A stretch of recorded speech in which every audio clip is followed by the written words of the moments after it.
Hello, everybody, and welcome to tonight's episode of All Flesh Must Be Eaten, Curse of the Medjai, with guest zombie master, or ZM, Javante. Thanks, Javante, for coming over and playing this awesome game or running this awesome game for us. I'm looking forward to seeing if, how quickly I can be eaten, really. Why don't we do a quick round of intros? Joe, have you been on a show here yet? I was going to be on Siren's Echo, but then Right. it got canceled. Yeah, I was going to be on Siren's Echo too, and I feel sad that that didn't happen. Why don't we start with you then? Introduce yourself and tell us about your character tonight. Of course. Hi, I'm Joe. Pronouns are he, him.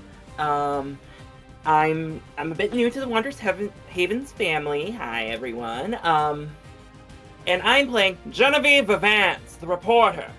She's here to get a scoop. Nice. Who would you like to go next? You know what? Let's do Craver next. All right. Hi, my name's Ed, and pleased to be back here at Wanderers Haven. This evening I will be playing Grigory Stranik, the finest occultist and medium west of the Urals, hopefully on a mission to discover hidden secrets and have a really good time not being eaten. So glad to be back and looking forward to a great evening. Nice. And if he does get eaten, it's really just his fault because he should have seen it coming. Just saying. All right, Glass, why don't you introduce yourself? Hey, I'm Glass Jones, or Jason, go tell me that.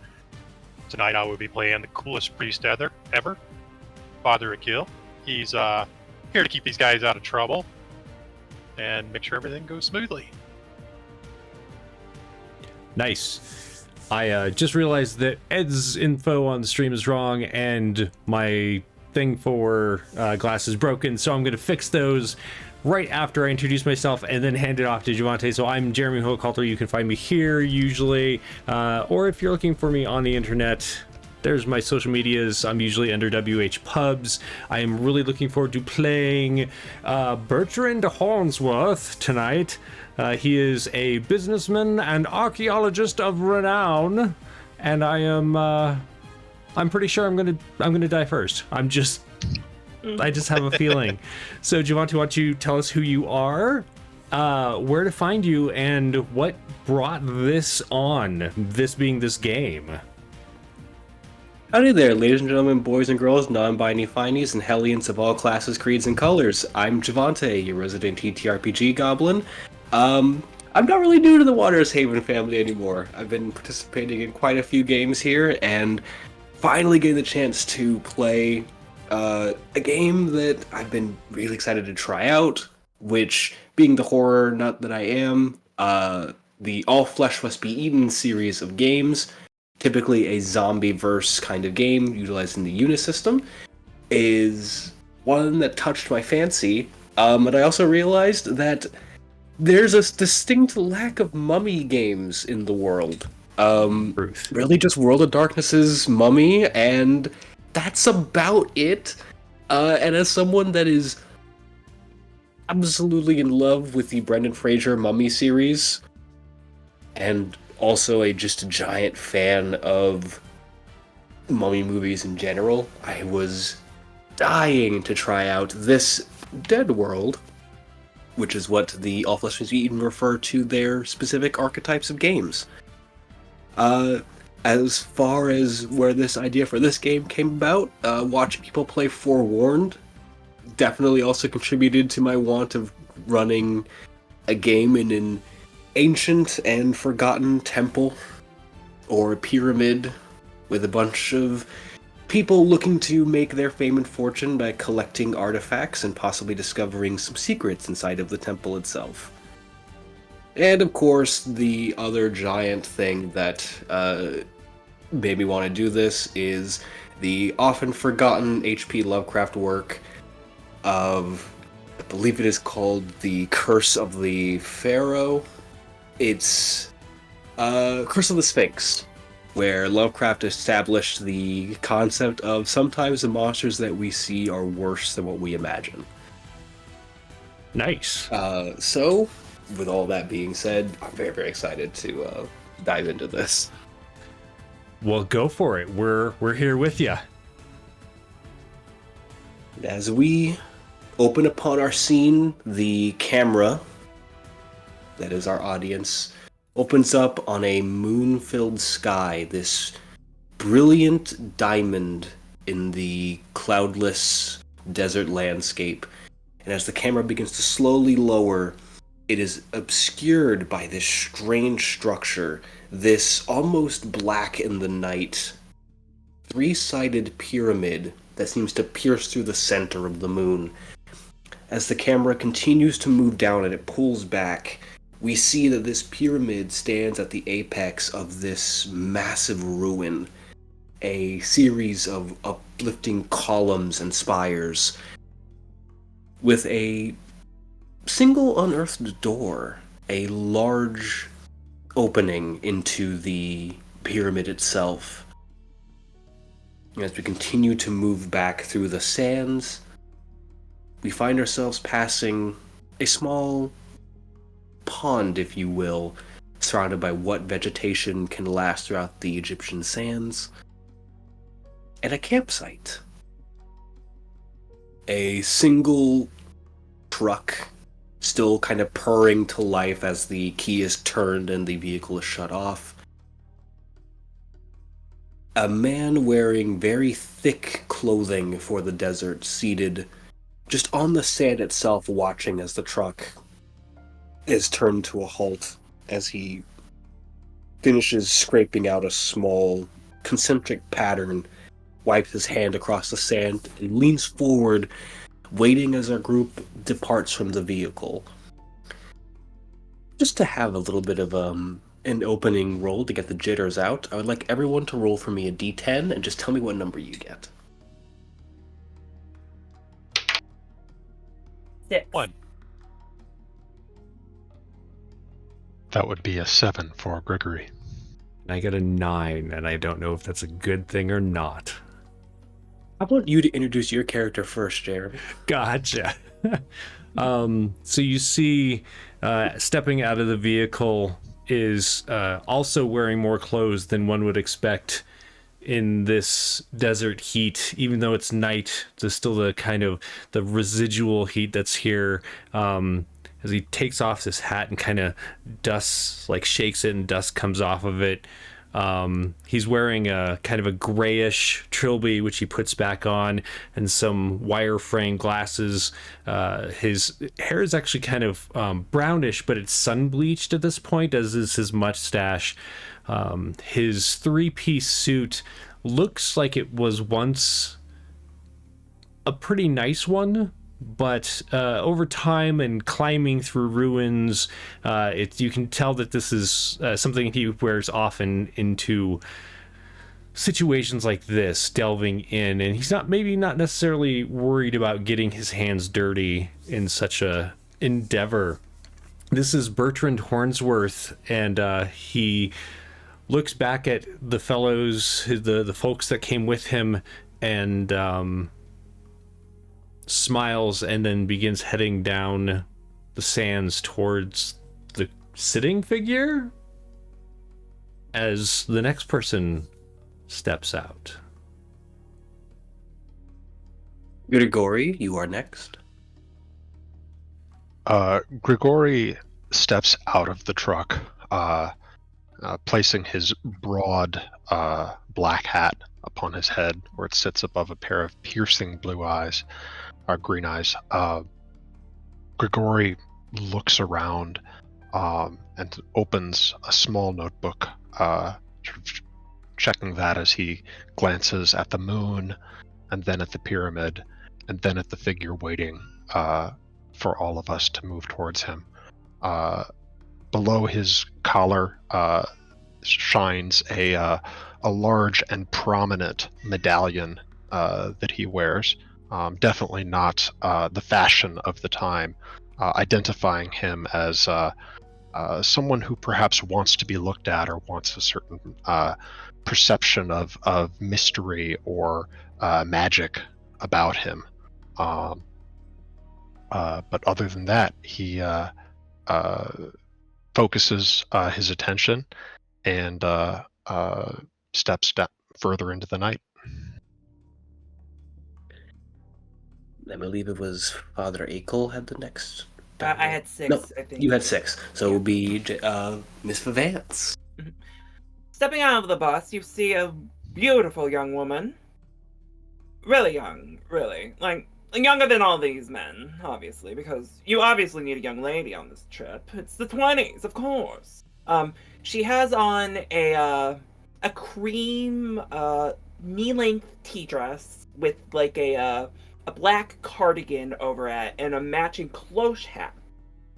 Cream with a black band and like a little like peacock pheasant feather on top. Her eyes are green. She has ginger hair that's done up in a short little like curled bob.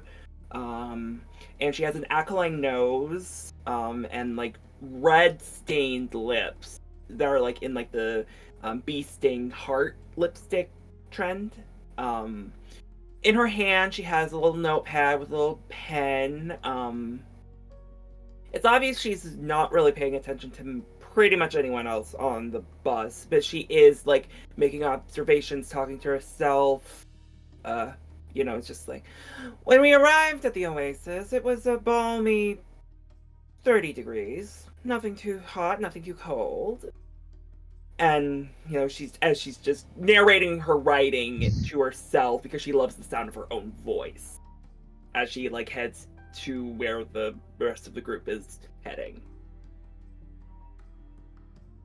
And last but not least, Gentleman gets out of the bus, holding a cigarette in his hand, taking a long draw, and puffing it out as he stands and looks around a little bit. He's in kind of worn jeans, a little bit of work boots, as kind of a work shirt on, not super exciting, but he does have his Roman collar on. Very obviously a priest. He stares about, just kind of looks into the night, shivers a little bit, looking at the pyramid. This is a bad idea, but if you guys all of you are interested in doing this and you're going to go, I will help you. Oh, do be a good sport, old chum. Come on. What do you think we're gonna find in there? The undead? Oh, please. No. Ghosts and ghoulies don't even exist. I'm Genevieve Vance. I don't know what we're going to find, but my parents always warned me away from this place. There's something, I don't know, it's just cold here. Well, we're about to bring the light of the modern world into it. It'll be fine. And who knows, maybe it'll get me out of my fluff-piece circuit. I'm Genevieve Vance. This story is going to make your career. It will. Or my name isn't Genevieve Vance. And it is. And it is. The seated figure just waiting for this seemingly reintroductions to end reaches into the part, like a piece of his clothing, almost as if he's trying to draw something, and he removes from his pouch a small metallic flask, which he uncorks, takes a quick sip, and then begins to just pour into where he had marked on the ground. Just pour a bit of that drink into a like almost a little spiral. Looks at the pattern that it forms, and then reclasps the flask, sets that down, and just looks up at you all. Old chum, what are you doing? That's a case of alcohol abuse. You'll have to not offer me a drink. You'll have to forgive me for abiding by certain traditions. Oh, I do appreciate you all coming here, though. This is one I haven't heard of before. What? Do tell me. What are the specifics of this tradition? One must offer a a modicum of respect to those who have come before in this place. Even if this was not a place designed for such things. I see, I see. And is there some kind of specific thing that you need to give as this respect? Do we need to give respect too? Well, Father, do you have something to give respect with? I believe he and I have different traditions. Oh, now, Father, we are visitors here, so just remember, we can offer respect too. Maybe leave one of your cigarettes here. It's quite all right. It's more so for an ease of my own mind as opposed to anything else. I see. Don't worry. It's there's nothing going to be untoward inside. What do you think there's going to be? Undead or something? Again, ghosts and ghouls don't exist. You're Genevieve People are worried Vance. about. I am indeed Genevieve Vance. If I were Solid you, I'd water be for the- more worried. For the New York Griffin. I'm Genevieve Vance. I would be more. What's that, Glass? I'd be more worried about the pyramid's construction and how well it's holding up than any undead or creatures of such. He digs This his isn't all hands old. in. He digs his hands in the sand and rises. It is an old structure, but one that is held up throughout the eons that it has been here. As far as things to worry about, pyramids of this make and design tended to have means of keeping what treasures it held secured. I don't think it stood there for What this people long, scared to steal. just to fall down tonight.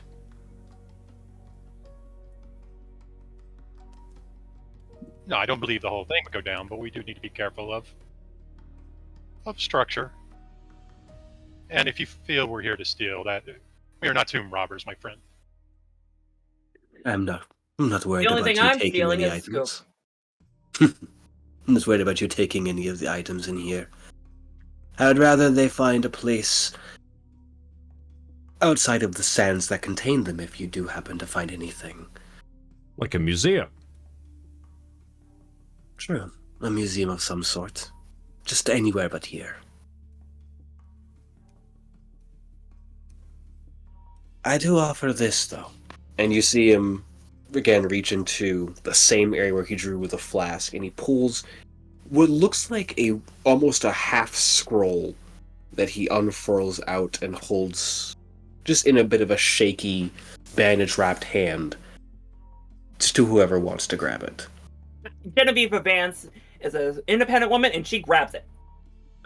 What is on there is what seems to be a old, almost half drawing of what seems to be the inner working of the pyramid itself, showing a few of the sub-rooms and inner workings of the pyramid. Okay. Interesting. Where did you find such a thing? In an initial exploration of the tombs by one of the original search parties here. Cost me quite a bit of money to get a hold of that, so make a good use of it. What happened to the other half? I unfortunately was unable to procure that. I couldn't find who happened to have it, and if they wanted to make themselves that scarce, I wasn't going to waste time or effort in locating them. Well, half a map is better than no map. What do you say, boys? Shall we get going? Gregory, you're awfully quiet over there.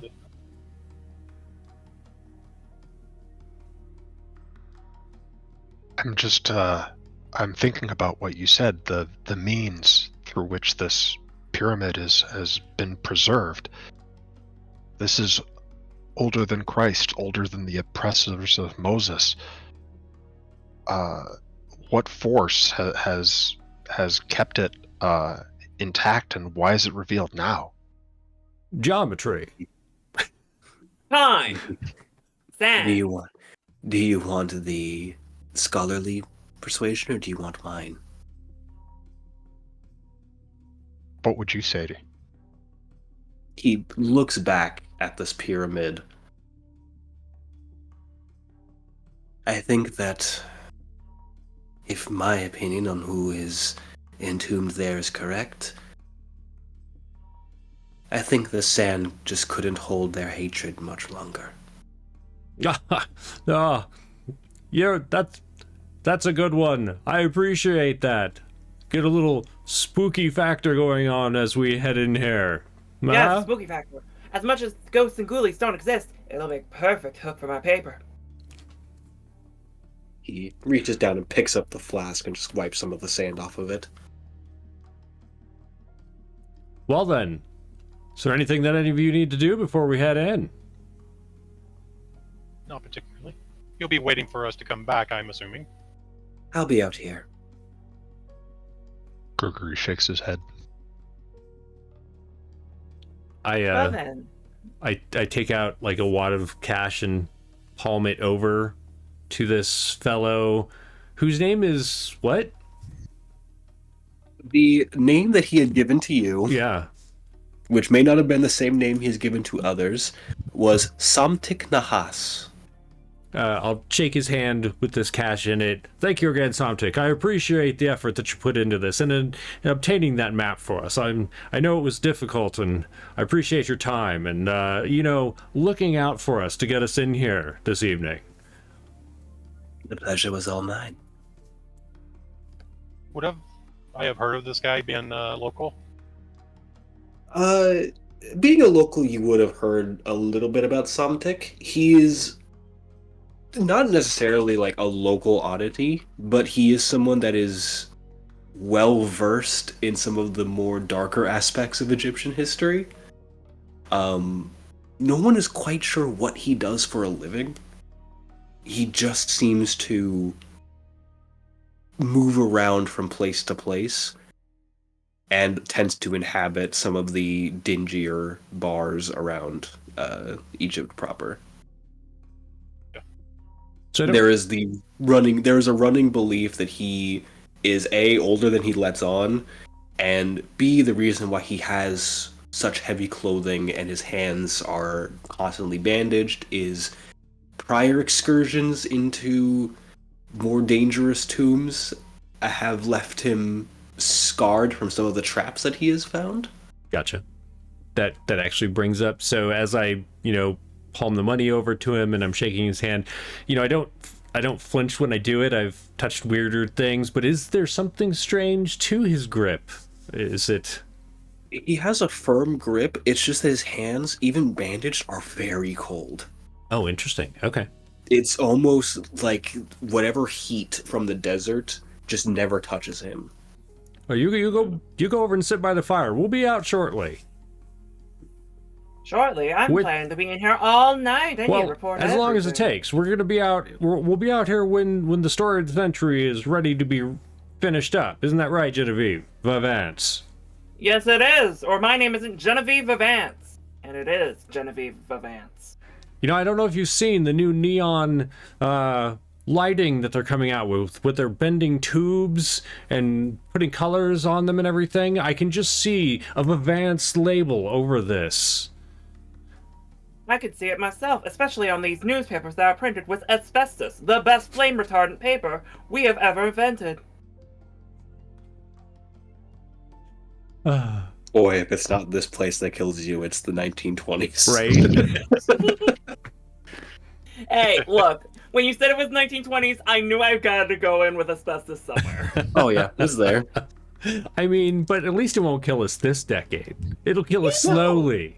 Slowly. Yes, totally. Slowly, painfully, and Right.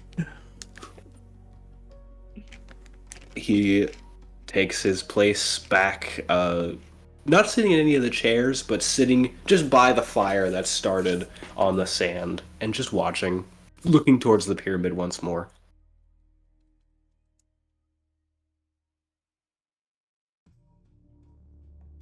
Well, unless there's anything else that you all need, I say we grab our gear and head inside. Let's go. What time of day is it? It is approaching into the evening. It's that point in the time where you can see just that sliver of sunlight, but the moon is already up.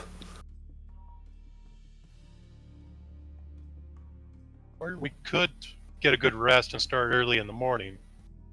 Oh, Good story waits for no man or woman or Genevieve of Vance. I say we go in now.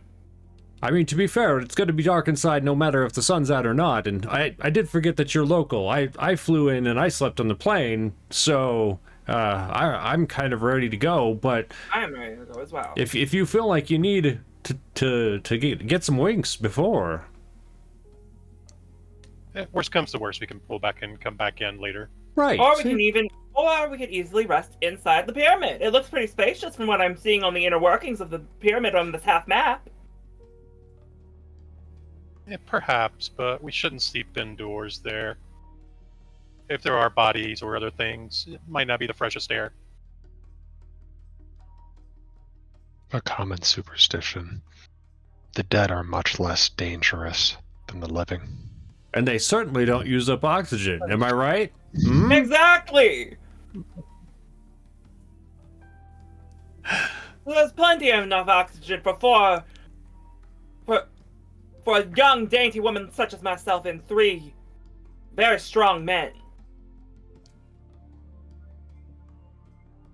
I'll extend my elbow out. Right this way. Why, thank you, gentlemen. How far are we from the pyramid, anyway?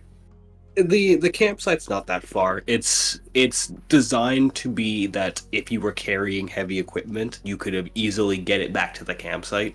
So it's from the door to the pyramid itself, it's maybe a 5-minute walk.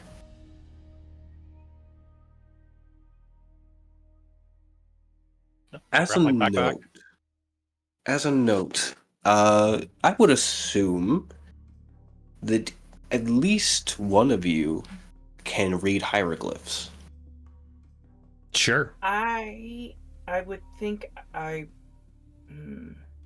would supposed to be a translator, but I don't have that skill. Yeah, I must be translator because I don't have that. Can I drop that into my archaeology? I would assume that for archaeology you could Okay. read that. So I would like for you to give me... Could I use my research and investigation? I will have you roll as well, but you're going to have a bit of a penalty on yours. Okay.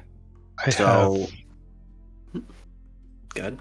I have myth and legend and or occult Ooh. knowledge. Ooh.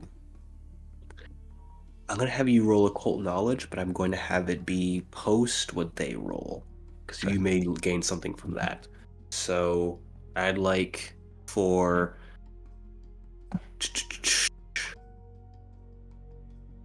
Is this like an archaeology intelligence roll? Yes, archaeology Yeah. intelligence roll. What is the research and investigation intelligence? You research investigation intelligence roll. Okay. And then I'll have the occult knowledge roll and intelligence following that. All right, rolling my Do you want me to? D10. Okay, I got a 9. Nice. Plus 5 is 10, 11, 12, 13, 14. Excellent. And I got a 13, one less. Go ahead and now give me that occult knowledge roll. All right, Do I we do got it a 7 plus 3 plus 2 is 12 for the occult Okay. knowledge. Nice. So, what you two glean from the hieroglyphs that are emblazoned, almost carved essentially into above the opening, is a warning.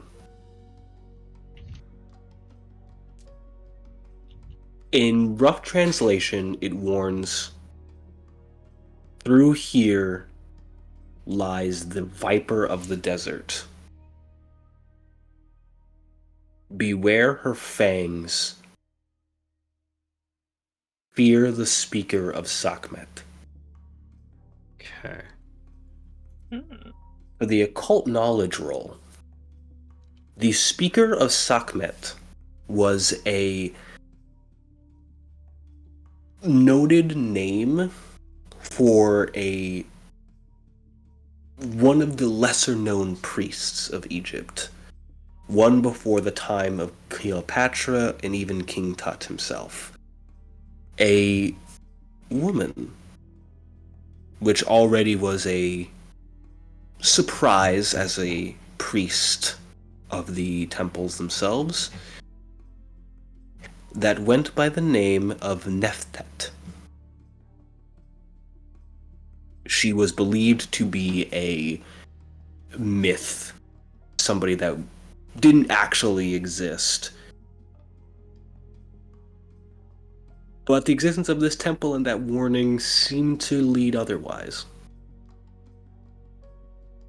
Grigory's face looks almost incongruous as he stares at the hieroglyphics. Why would this man be grinning at a warning? I step up next to Father Akel and I'm like, I'm pointing and like gesturing as I read across. Make sure you take off your shoes if they're dirty. And I'll look down. I'll look down at Father Akel's shoes. I think you're good though. And I'll like elbow you. Thank you. I appreciate you telling me their warnings. Absolutely. He seems to smirk at him a little bit. I'll take a look around just the pyramid while we're here. I'll use my divine sight. Ooh. Just You're to see. what?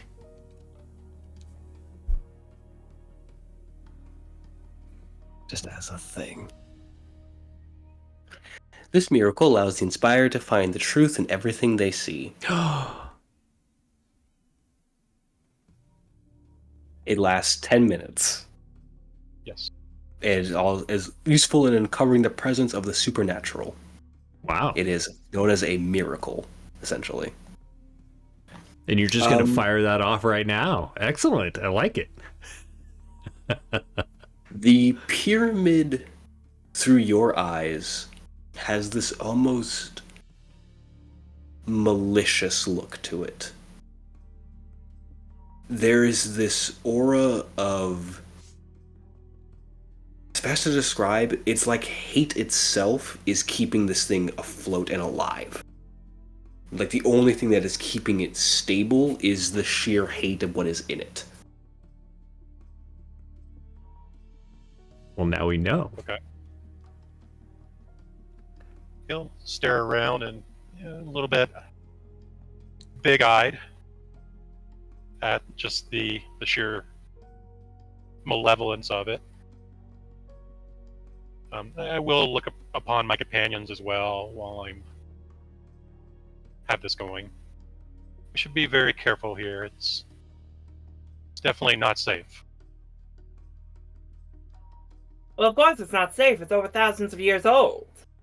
If it weren't safe, then I wouldn't be here. If it were safe, I wouldn't be here. For I'm Genevieve of Vance. I mean, certainly watch where you step. Obviously. Certainly watch where you step. Speaking of, who's going in first? Well, I do have the map. And I am a lady. And it's Ladies only first. Of course. I turn on my flashlight and I hold the map in one hand. I am for a little bit holding my flashlight as I go in first. As you step inside... Go ahead. I was about to say, Father reaches inside his coat, and you can see he's probably got a handgun there. And he's got his hand on it, and his other hand's on his crucifix. Stepping inside, there is the initial discomfort of a temperature change. As you go away from the entrance, it begins to grow a little bit warmer inside of the pyramid. As if the night of the desert air isn't touching the inner workings of the pyramid itself. It's a bit more balmy in here, boys. You're gonna need to lose a few layers. Your voice echoes. Layers.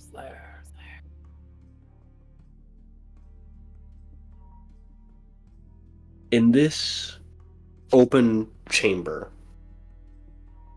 You can see the ceiling. This kind of, it's set higher than others. This would be a place where many of the rituals would have been taking place before they would move into the further chambers.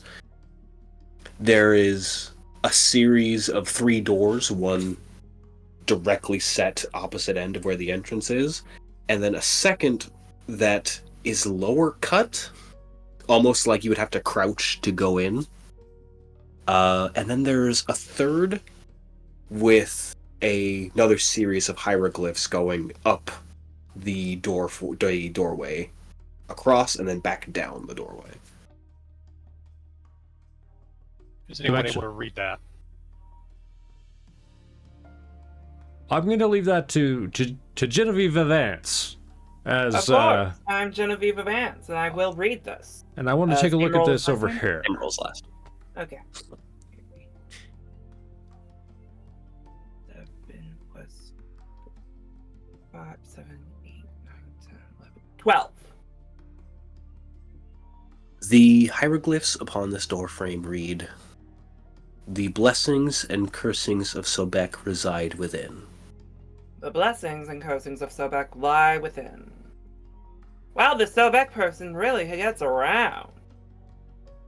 Blessing up this entire place. Much like I'm going to be snooping around this entire place, or my name isn't Genevieve Vance. Ms. Vance, Sobek, I believe, was a crocodilian-headed fellow. So if you see him, make sure you introduce yourself. Give him your card. Of course, I have my cards and everything. And like she pulls out like from like a breast pocket in her cardigan, like an inner pocket in her cardigan. It's literally just like a little like early 20th century like caricature drawing of Genevieve Vance, and it just says, "I'm Genevieve Vance." Excellent. So I'm actually curious. Where were you heading? Which who? Where was... I have to keep one thing open at all times.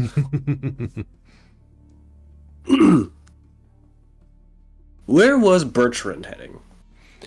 So while the translation is taking place, I just wanted to go over and look down into that shorter door. Can I use an archaeology to, is this a normal pyramid thing? Or is this like an odd doorway? Go ahead and give me an archaeology intelligence. Oh, that was a 10. Wait, let me double check. Roll. Yes, that is a 10. Plus 6, so 16. Did you say roll again? Yeah, you roll it. Yeah. Okay. And again. Plus 6, 22. This is not something that is normally inside of most pyramids. Okay. Now, granted, that is because most pyramids are designed to be tombs for pharaohs or important figures. These are normally reserved to be in ancient temples, other ruins. These are as close to be described, because this is going to take it's a little bit oddity. These are crocodilian entrances. Gotcha. These would be where the sacred crocodiles would be able to move to and from their own respective areas. But these same tunnels and passageways also tended to include where people would start to store other treasures, because they would believe that the crocodiles were protecting them. Okay. So this is essentially a crocodilian tunnelway. I'm surprised that Mr. Sobek's name isn't on this doorway. Are there any footprints, or does it look like the previous team or teams have gone through that door? It does not look like anyone has gone through that door. Okay. As far as being able to see if there's any footprints, there is the sand that still litters the ground, but there's nothing that seems to have disturbed that. Okay. It doesn't look like anyone's been through there, though. We might want to... Check it out. I'm 5 steps ahead of you. You But- are quite younger than some of us. I was going to say, when your backs are feeling up to a gentleman, if you want to walk through this very short, squat hallway. But there are other doors to check out first if you want. Genevieve Vance waits for no man, no way, no time. And I'm Genevieve Vance, so I'm going through that crocodile hole. I'll hold my torch and point it down that direction for you. Genevieve Perhaps Vance we can is... follow the lady then. Alright, I was gonna say, like, is she going alone? Alright, cool. Anyone else? Victoria, I going- think the young lady is running off. We should probably assist her. We should. Gregory, you seem to be in good spirits this evening. I'm glad you're here. It's been a minute. I don't know if that's a phrase that I should be saying in the 1920s, but I'm going to say it. This is the most exciting find of at least the past 50 years. They'll have to At let me least. back into the academy after this. Oh. I'm going to pocket that one for later. Oh, yeah. Oh, so are either of you following? I was going to light the Yes. way. Yes.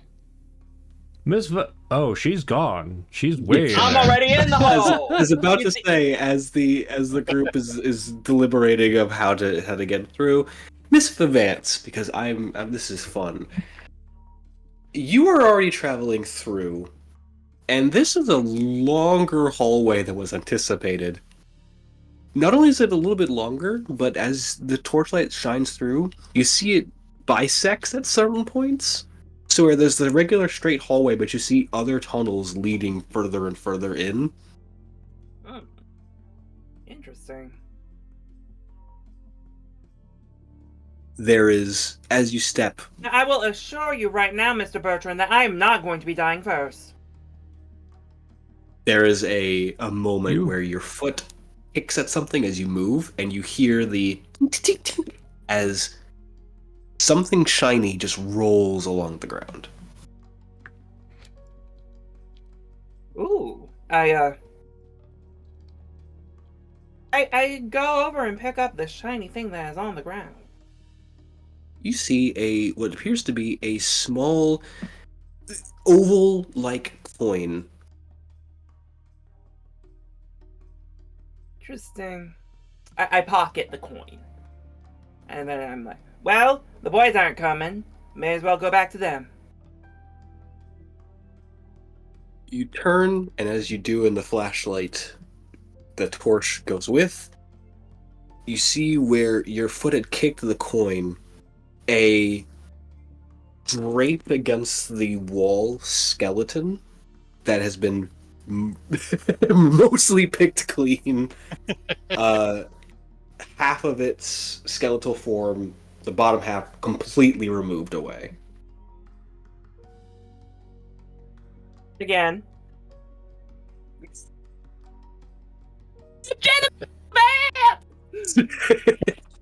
Cut back to the other side as you all hear this ear-piercing scream, followed by the name. Oh, hells. We better get in there.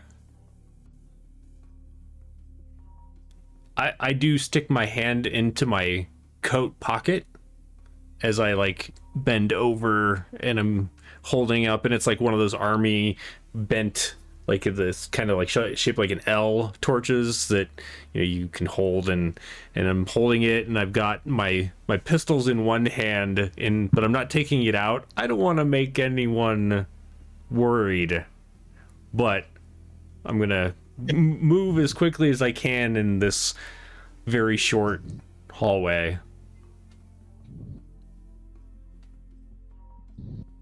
You do come across the skeleton the half skeleton and also Genevieve Vance.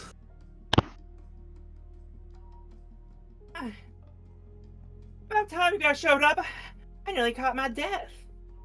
Well, I'm Genevieve Vance. was this fellow bothering you, miss? Well, what do you think? He's a bisected skeleton in the middle of a crocodile hole. What do you think? Kind of laughing under my breath, I'll kneel down next to the skeleton and kind of nudge it with the torch. We're going to do a new roll for Uh-oh. this. As, and this is just going to be because I want to slightly explain aspects of this game to people because Yay. it's fun. Nice. As in all things in horror, one of the most threatening aspects of horror itself is the concept of fear and what it does to people.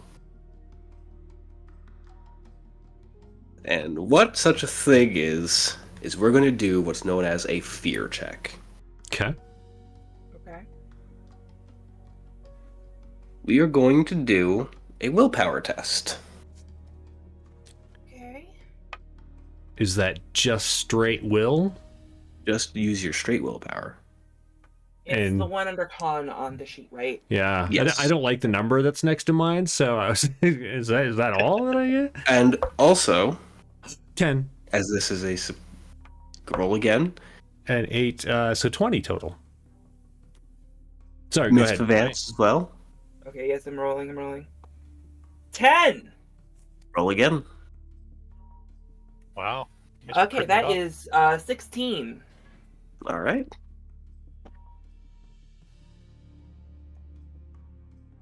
There's this, as you nudge the skeleton, its head just kind of, and as it does, you see this group of what seem to be scorpions just crawl up the wall, which does initially make both of you, but you've passed the fear check.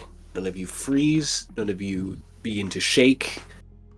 You're good other than that initial startling. Yeah. Gregory calls down the tunnel. Are you all right down there? We're quite fine, thank you. Why don't you two come down here? We do have scorpions though. Just watch your step. Watch where you're putting And your lots hands. of tunnels. Lots of tunnels. Yeah, he was crawling down the tunnel to come see you guys. Gregory follows. Where is this poor lad's lower half? Well, given that these are crocodilian holes, I would imagine a crocodile ate them. Where's the crocodile? Is this an old body? It It's does seem, a yeah. skeleton. Yeah. And It's not even yeah, like a so- mummy at this point. It is a skeleton. It's been picked clean. We've disrupted those scorpions' pristine household. Equally, layering the ground under where the skeleton is. It's these similar. They're about thumb-sized, by the way. Oval-shaped coins litter the ground around it. Genevieve picks up some more coins. Do you recognize those? No, but they're money. And one thing Genevieve Vance likes, and I'm Genevieve Vance, by the way, is money. Can you tell what age or kingdom they're from? Archaeologist. You might, archaeologist. Give Sure. me an archaeology and intelligence roll. 12. Let me pour in through my Egyptian history here.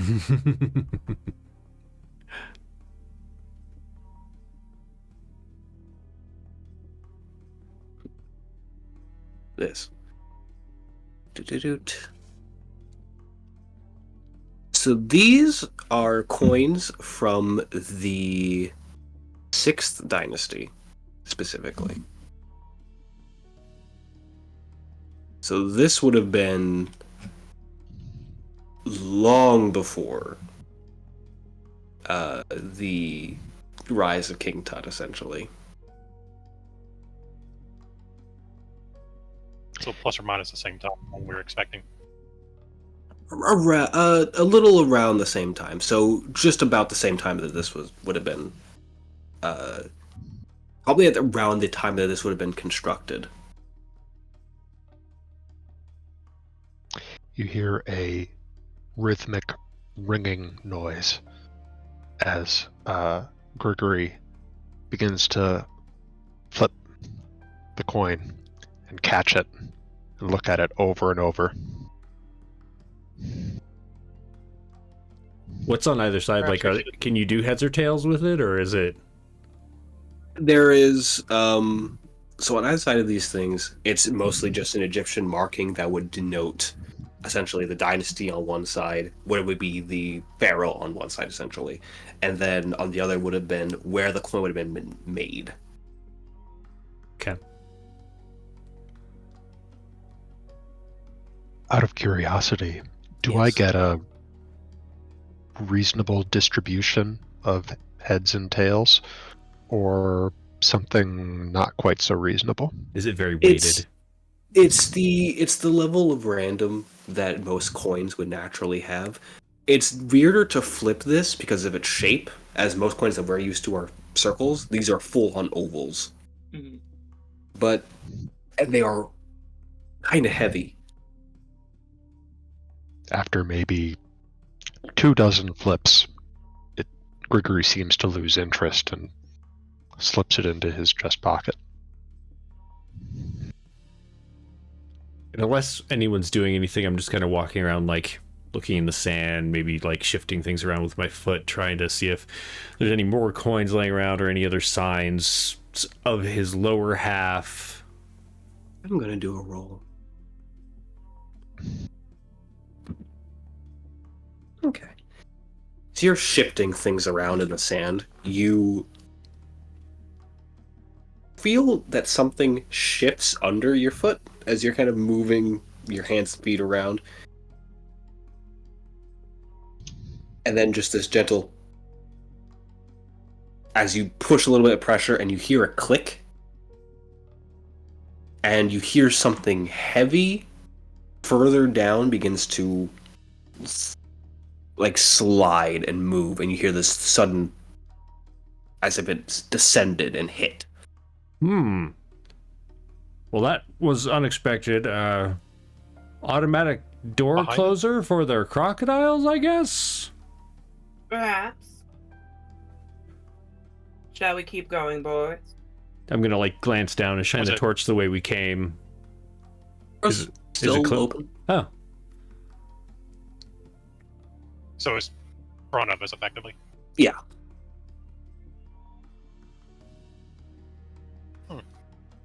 where to? We should proceed. Surely a priest of Sakmet would have more valuable treasures than mere currency. Then let's keep going. I do Well, believe this yeah. was just the Wow. dining tip left behind for the crocodiles, though. Yes. Or it was a slave helping to build this when the crocodiles were running free. Or perhaps one of the poor souls that founded this first. We don't know if any of the research parties, if any of them suffered any casualties. I don't believe this was one of those. I'll take a look at the bottom of the body to look at the bones there with kind of first aid, just generally like looking like, was he like bit in half type thing, or just, the bones have been drugged. I would say you would not need to make a roll for this. Okay. When a crocodile kills something, it tends to tear off parts to eat, and the whole bottom part of this, where the spine attached, is just torn free. Like, there's just lumbar parts ripped out, so it just looks like it got a piece of the Okay. meal that it wanted. Yum. So in this, We're in here. We might as well, go ahead. Go ahead. Yep, let's keep going. might as well finish exploring this area. There is, after this note, there is to the right of you all, where the tunnels continue further, there is the sound of something moving through water. Oh, This kind interesting. of like soft splash noise. Did this start once the trigger was? When that trigger was pushed, you hear that sound. Running water. I think we might have some level of company down here. No, unless they're What all. was the you know. oasis by? So we do Unless, know of there's course- fresh water in the area. Yeah, there is fresh water. Good. We're probably below the water table right now. As you said, the speaker of Segmet probably doesn't leave their treasure necessarily in here, but it has been known that there may have been treasure hidden in the crocodilian tunnels. Do you want to continue, or should we go back to that nice door that had all the writing around it? We've already seen that writing. I don't think there are any mysteries left for us there. We should go deeper. Well, you could go deeper through that door. I agree. I would rather leave this crocodile hole because I'm Genevieve Vance and my back is starting to hurt. Honestly, that's why I was wondering if you wanted to go the other way, because then you can stand straight most of the time. Yes, and then we can stand straight. Exactly. So I said we go back, we go through the fancier door, and if anything is not there, then we can always go back begrudgingly through the crocodile hole. Or there's a crocodile hole in the other room that allows us to, get more treasure. We could always split up and cover more ground. Why? Why, that sounds like a totally reasonable idea for us four people to do. Ladies and gentlemen, perhaps horror is- movies were not really a thing of note in 1920s, and splitting up was a completely viable option at this time frame. But I believe we should probably split up in teams of two. For our safety, perhaps we should stay together. If someone gets bit by one of those scorpions or a crocodile gets you might need help. Yes, of course. Agreed. So let's go As back father out. killed. So let's go back out, and then we could go through the fancy door. The fancy door. As sounds father kills, better. he'll say a small prayer over the corpse for it. A little late, but better late than never. Eh, It's never late to save souls. no, it isn't. Mm. Are we backing out of the tunnel, or are we going deeper in? Think we're Sounds like backing we're gonna out. back out, so don't Yeah. stand. Okay. As the group Crawling just backs out, the camera's going to linger on the skeleton. And as the group exits out and camera remains, a large shadow falls over where the skeleton was before it is pulled away and back down the hall. Someone got his chew toy back. As we Yay! cut back to the group, able to stand once more, stretch your backs out. Oh. I tell you, archaeology is a young man's game, but I think I still have at least tonight left in me. Of course. Let's go through the fancier door now. Just to Don't worry, clarify, old man. They got plenty of time left. right? Just to clarify, there were 3 doors in here, right? Yes, so Okay. there was the crocodilian entrance. Right. There was this open entrance to the opposite of where you entered into the pyramid, and then to the right is this door with the hieroglyphs. Which And- does the map you have show which sections they've been? Good question. Yeah, I hand the map to Bertrand. So the map where you see shows where the entrance is. It has markings, but they aren't hieroglyphs. They just seem to be markings that were more so specifically made for this temple in mind. If you would like to make an archaeology check, I'll allow it, but you will have a -4 penalty, as this is not an archaeologist thing. Let me just double check I don't have some other random skill here. Does this happen to fall into my wheelhouse of myth and legend or occult knowledge?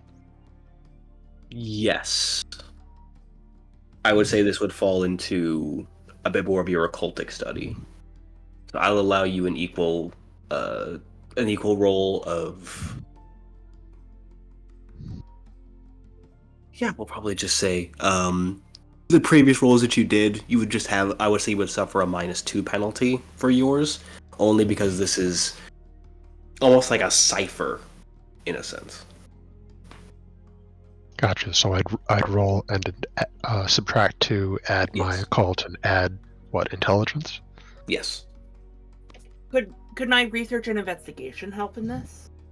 I would say, if only because this is a almost religious cipher, I would allow an investigation roll, but you'd still have like a -4 penalty.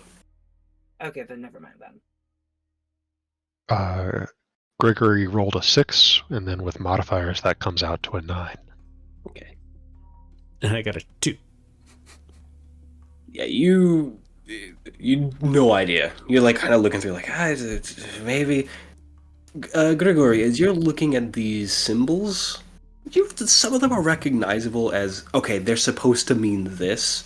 The one over where you realize was the crocodilian entrance. The symbol there would have been a old, prior to hieroglyphs, symbol for crocodiles. The one for this, the door that you're standing at, is as close to.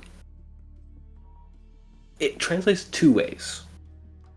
It could either be treasure room, or as it refers to as offerings. The other translation of it is preparation. So to offer or to prepare is what it roughly translates to. To offer or to prepare. Where are you seeing that? I don't understand this at all.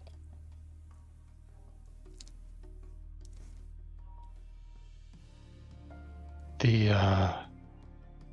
writers of this were older than the Egyptian script, and they're playing games. They have their own mysteries here, metaphors, poetry almost, or our code. I wonder, though, the way that Samtik described the hatred in this place. Why would one revere a despised figure, a viper of the desert, with offerings? If not out of fear? Or perhaps the viper itself was the offering. Or maybe they're just paying him off to leave him alone. Well, we won't solve this mystery standing in this room. We should go in. Let's go in then. It's interesting, though. You said they're using ancient symbols. Yes, Even I'm more much. ancient than. Go ahead. The history of humanity is infinite. There was always a time before circular or a spiral. History is never a straight line. Interesting. And I forget, Gregory, where did you go to university? The academy. Probably not the sort of university that you're familiar with. Ah. Yes, quite. The marked door Have you or spent the other much door? time in Prague? I unfortunately have not. My studies have taken me elsewhere. I think that's a tale for another time. I'm really quite eager to go in. As an aside, some of the symbols that would be there. I'm going to give this to you because you are an archaeologist and you would recognize, like, okay, this might mean this from this because it references an older empire. This is around Nubian Empire era, so around 760 BCE. Okay. As a reference, the Egyptian Empire that we refer to as the ancient Egyptian Empire Right. would have been 1005, like 1560 BCE would have been that around that time frame. So this is hundreds of years prior to that. Okay. Do you all want to go through the door that says there's a curse and don't go that way, or do you want to go through the door that looks open and inviting? Genevieve Vance always is willing to take risks. And I'm Genevieve Vance. I say we go through the closed door. Ladies first. If we can open it. Well, a gentleman needs to open the door first. Gentlemen. Take a look at the door.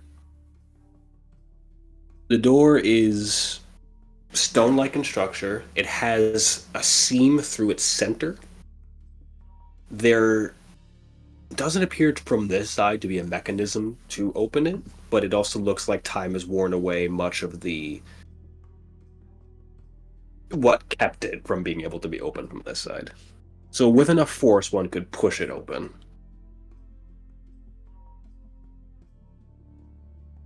I'll root around in my like haversack and pull out one of those, trusty 1920s archaeologist tools, the crowbar, and wedge it in there and lean against it and see if it moves. I think Grigory would be eager to help. Okay. Here for me, I'm going to find a thing real quick to make sure I'm giving you the right stuff.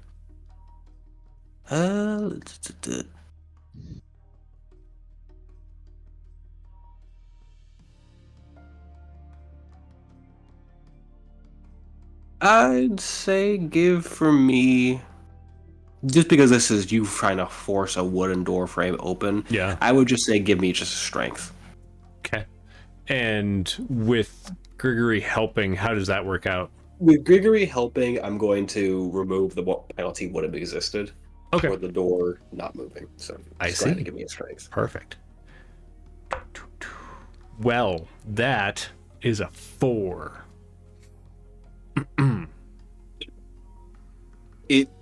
You feel it kind of give, but it's not moving much further. Just that. May I try? May I try? Of course. And I wink at the other fellows. I'm like, You go ahead and give me a strength. Of course. Do I have the penalty, or is Gregory still helping? Now, Gregory wants to give you the opportunity to show what a strong, independent woman you are. So Grigory is no longer helping. You're going to have a -3 penalty to this. I mean, unless you want to ask for help out loud. Gregory, would you mind helping me? Of It course. seems only fair that you help me if you help Bertrand. I mean, I don't know how much he helped. You could now. And I smile and roll wink this at you. without the penalty.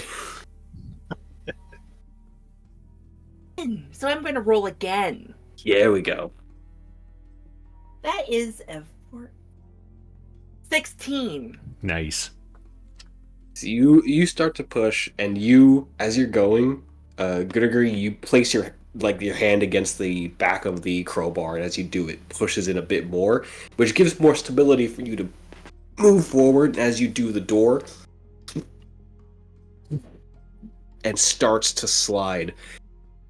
And there is a blast of humid air that follows as it opens, carrying with it the ancient smell of herbs that have been left to bake in this humid heat, the scent of spices and cures and offal that has been left to sit in this place as the door pushes open to reveal among the heaps of what seem to be gathered treasures, at the front, at the back, is this what could probably be described as what would be an ancient operating table. Is that a normal thing? No. I was gonna say that doesn't seem like it should be a normal thing.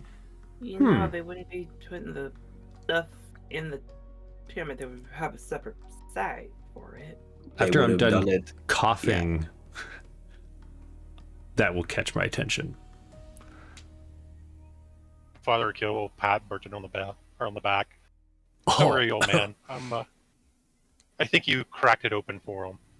Yeah, I know I loosened it. I know. As stated, there are these piles, almost unceremoniously, like thrown. These piles of the same kind of oval coins. You see vases of various makes and designs.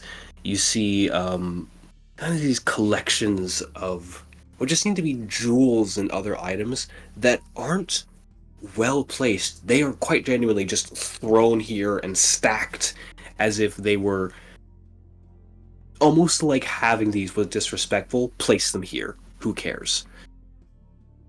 And theirs are all at the front. Yeah, they have no value. And then at the back is this operation area where you're leaned against the, almost like set up in a way, is that as opposed to laying it down, there is this stone slab with would appear to be almost iron-like manacles that have been rusted that hang from the sides of the slab as well. Oh. So it wasn't voluntary. No, it was not. An operating theater. Who could have guessed? Team. Or torture, or... I pagan go over rituals? to the jars. Yeah, I'm gonna go over to the jars and I'm gonna open one up because, like, just to see. Give me another fear roll. Give me another wisdom. Fear with will. That is a 10. What again? No. Oh, all together. It's a 10. Okay, cool. I rolled As 7. as you open this jar, and almost this fattened beetle like flies out of it and lands to the ground, skitters a little, and then burrows into the sand. Well then. What That's remains something. in the jar What's that? are these bits of mummified offal that have been left at the bottom. Are they canopic jars or are they... The ones that were opened are not canopic. And Interesting. in this room, you cannot see any canopic jars. So they just like left awful like laying around in there? There appears to be... So, knowing the history, you know Yeah. that for mummification processes, the organs were placed into these canopic jars. This appeared to be that they were not trying to... This was not a ritualistic way of like, we're going to mummify you ritualistically. This was, you do not deserve this right, Okay. so we're going to take the parts of you that would be for this right, and most of them were just discarding. And are there like just I'm just kind of walking around with my flashlight like looking. I'm not going to open anything, but just tallying up how many jars. Is there a person here? Are there many people here? If there's the same thing in every jar? There appear to be scattered around on these vases enough that would have to be more than one. Interesting. Well, And as you kind of shine it around as well, you do shine it onto the same slab, and you can see grooves in the slab on the sides where nails would have dug in and pulled up, essentially. They were alive when this happened. I'm really not sure what we've stumbled onto here, folks. It's a good thing. Genevieve like writes it down. Like she's writing down everything that's like Right. she's seeing and everything. Have any of you heard of anything like this before? Cult knowledge, maybe? Is any of this familiar to me? Give me an occult knowledge roll.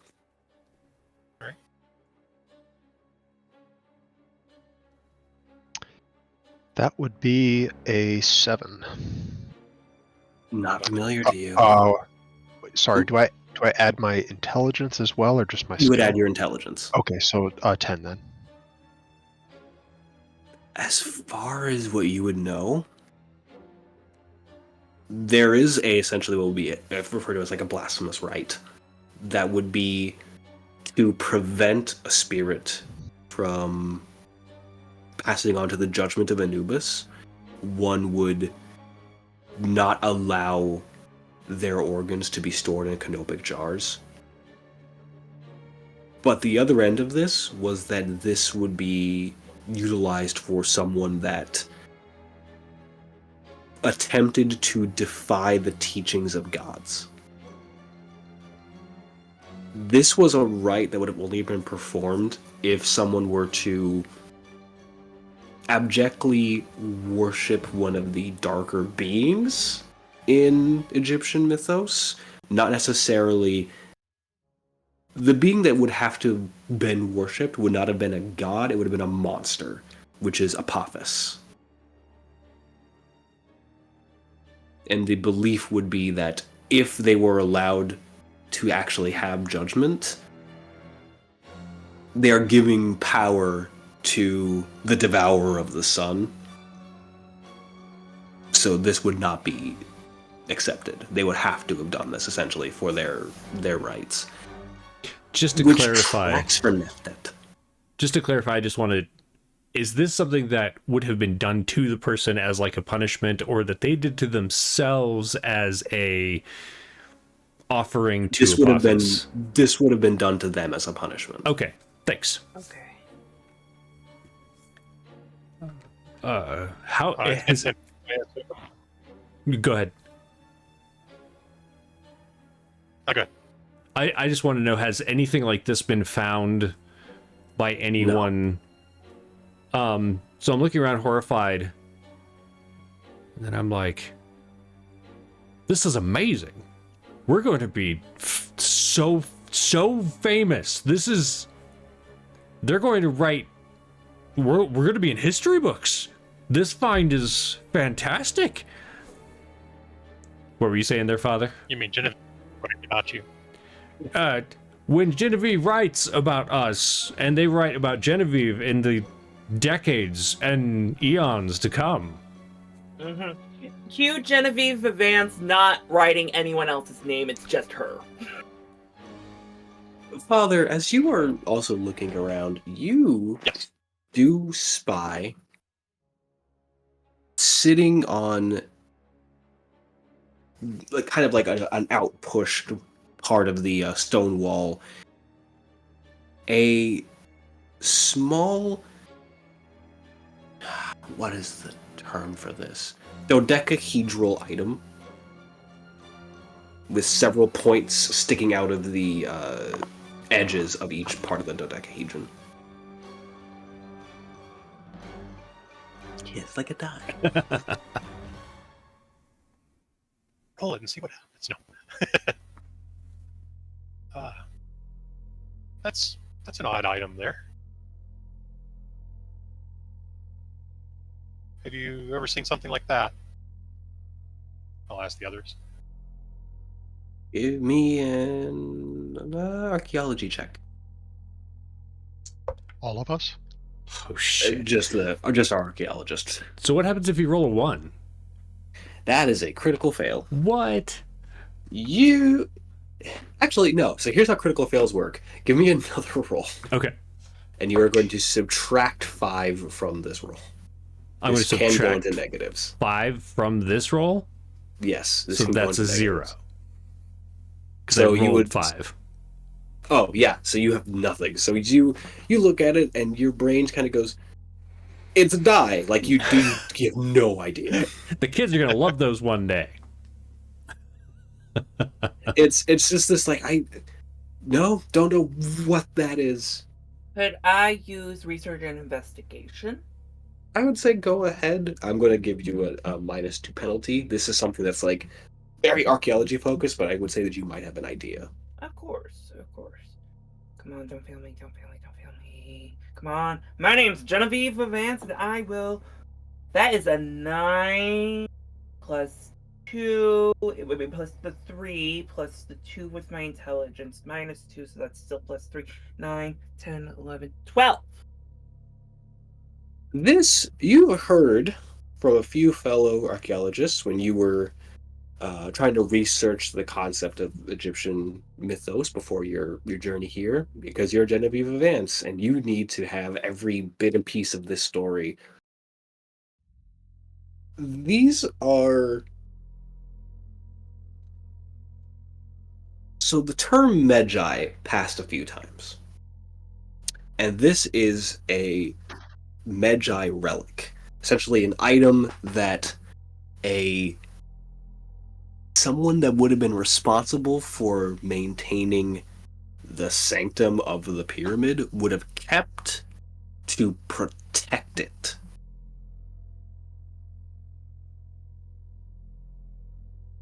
These normally don't remain in the pyramid. These would be with the Medjai.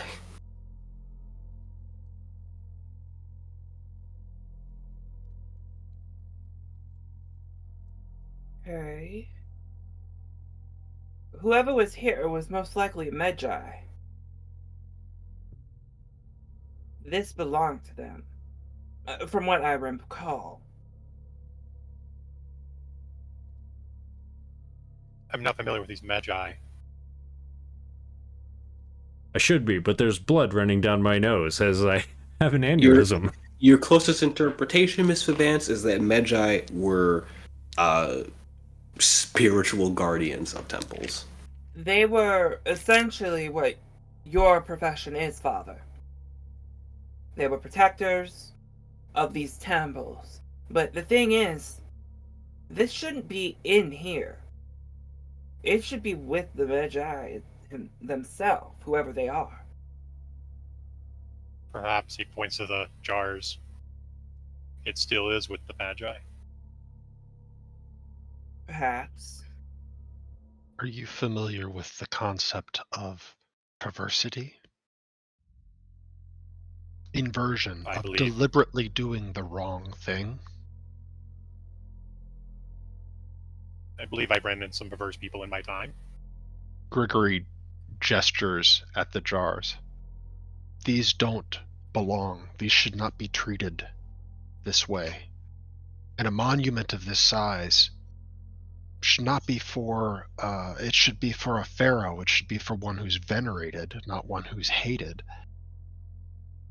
Everything is inversed here. It is deliberately away against the gods, rather than ensuring passage into the afterlife.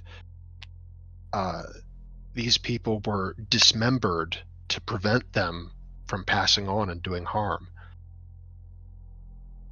I can't help but wonder what rites could be modified were they inverted in this way, but we need to look at this pyramid differently. It's not like the other pyramids. It strikes me as like a photographic negative where everything is backwards. With that, you see Genevieve open up her pocket and dump out all the coins onto the floor that you picked up. I mean, they fell under the influence of a particularly vicious false idol compared to the other false idols of Egypt. Now, just because they were not part of the Christian order does not mean that they were false, Father. I understand that you are a man of the cloth, but it is not that simple. It is pretty simple.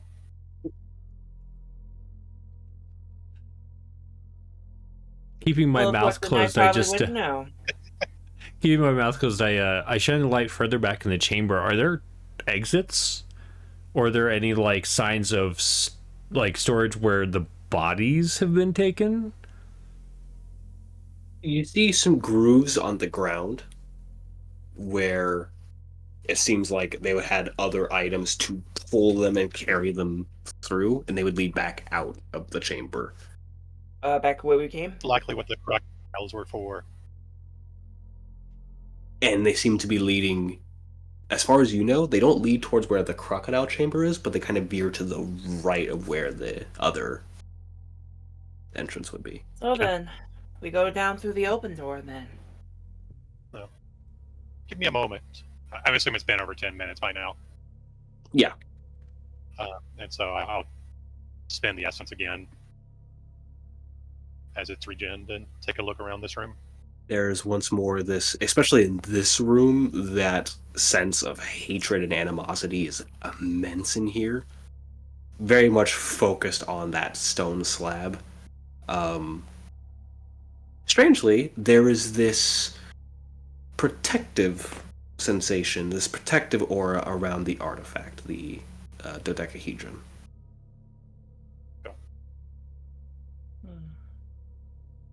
Interesting. Perhaps we should leave that here and not disturb the decahedron. Oh, come, Father, you know I didn't come in here just to sightsee. I take the if the father puts it down, when they walk out of the room, they're probably arguing. Genevieve's gonna pick it up and pocket it. Excellent, good job, Genevieve. Make sure we catalog that on the way out. Mm-hmm. And before we take a quick 10-minute break, as you pocket the dodecahedron, deep in the temple, a chain sarcophagus, you see the camera sees the chains break, and as the lid falls open, a well-preserved mummified corpse floats forward. Its limbs pull away and snap, almost out of place, back into place. Its body twists and contorts with this rapid snapping until it lands back onto the ground. Its head tilts up, these golden eyes shine, and as its mouth pulls open to this intake of air, around the pyramid, every sconce and torchlight lights up. And that's where we're going to take a break. Oh, nice. Oh. I am glad that Bertrand does not believe in the supernatural and should be completely safe in his disbelief. Exactly. Right. Genevieve advances the same way. She's just like, okay, you know what? Probably some there were probably like a little bit of like embers that like a gust of air just like went and reignited a couple cinders. All right, I think Adam Savage is descendant. He's rejecting his reality and substituting his own. Great. All right, we'll be back in about 5 minutes. Thanks for joining us, and come back when we return. I'm Genevieve Vance.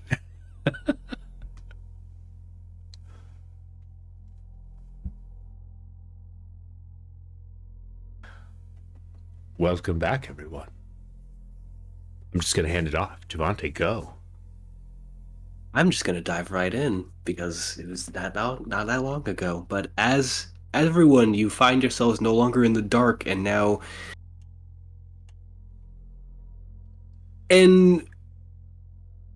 enraptured now by this series of lights that has burst around you all. The once dark pyramid now fully lit by these torches and sconce light that provide a comforting warmth, if disturbing quality, as the flames aren't this roaring red, but seem to be this almost strange blue. Probably a lot of copper in those sconces. Copper gives the fire a blue glow. It's beautiful. Or is it sulfur? Or is it heat?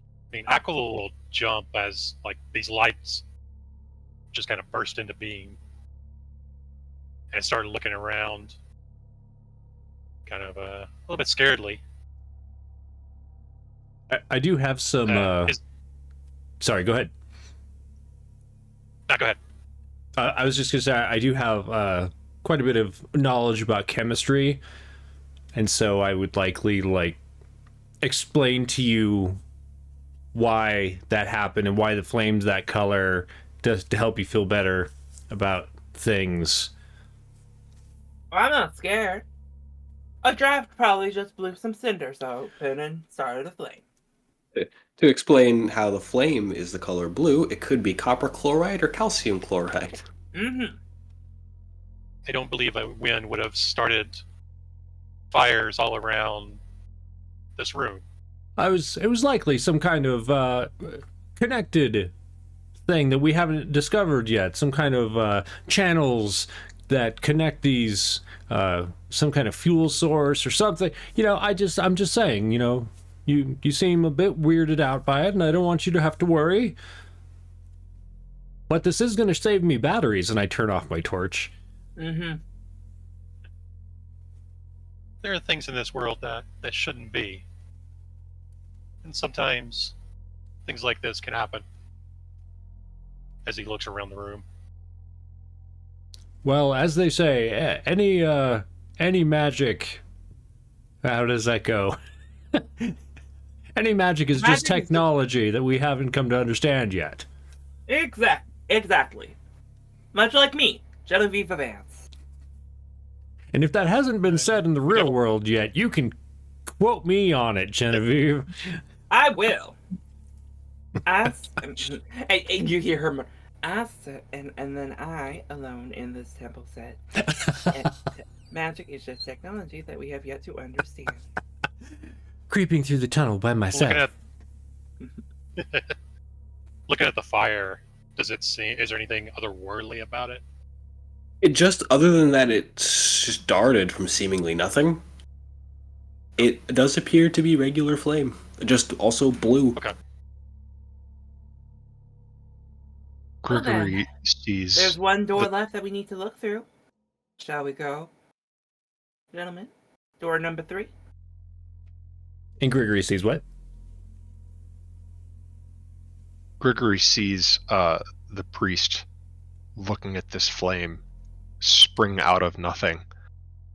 And he just asks him, "Are you also willfully blind to power? Or can you see what we have here?" I say we have a story. I don't know what exactly we have here, to be honest. But I don't believe it's power.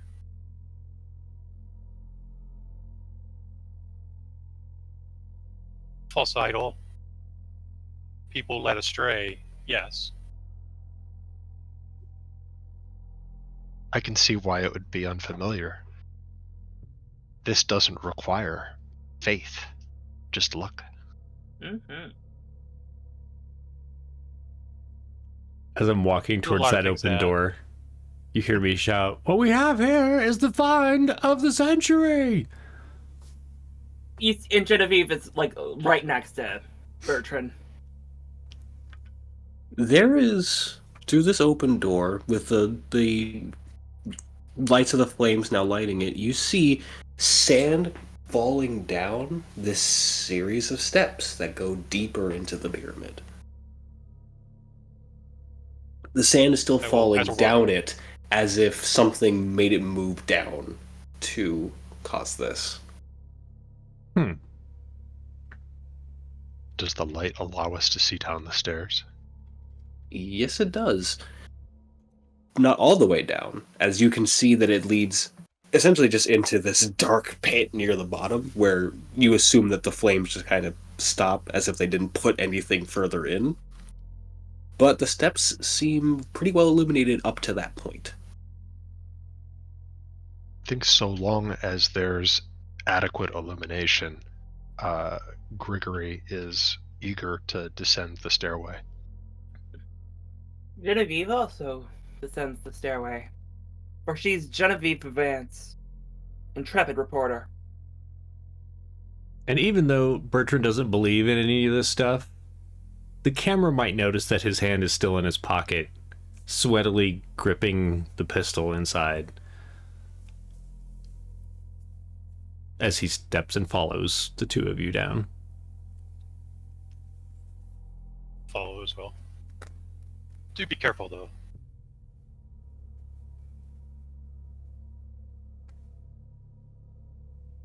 As a thing, I would like, this is just going to be a pure attribute roll. I would like everyone to make me a perception roll. That's nice. Would notice out, or notice doesn't help with that? Oh, if you have notice, you can utilize notice as well. Okay. What if you have writing? No. What if Good you try. have research and investigation? Bureaucracy. 11. That's Six. a No. dirty 10 for Grigory. Nice. Perception. Perception. That 11. is 12. For those Bertrand, that, you old fool. for those that succeeded, just kind of looking around, examining the walls, you hear before you see what sounds like a stone sliding and moving. And quickly looking to where you hear this, you see a stone on the roof of where the stairway is slide up and in, as if something moved it out of the way to go up, and then just moved it back into place. So like closing an attic door kind of thing. Yes. Okay.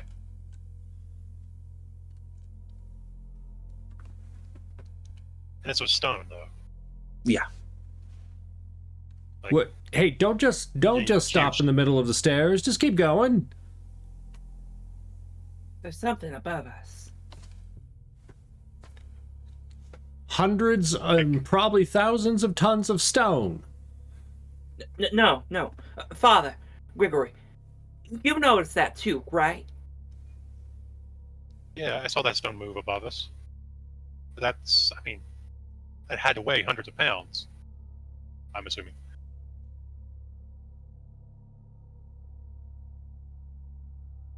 Well, let's just continue walking down. I'm going to make a roll. And then I'm going to have some of you all make a roll with this. Oh boy. Don't worry, everything's fine. Of course, we're in a deadly pyramid. Of course, everything. We call this a death saving throw. Yay! We call this what is going to be akin to a dex check. Right. I would like everyone in the group to make me a dexterity and dodge roll.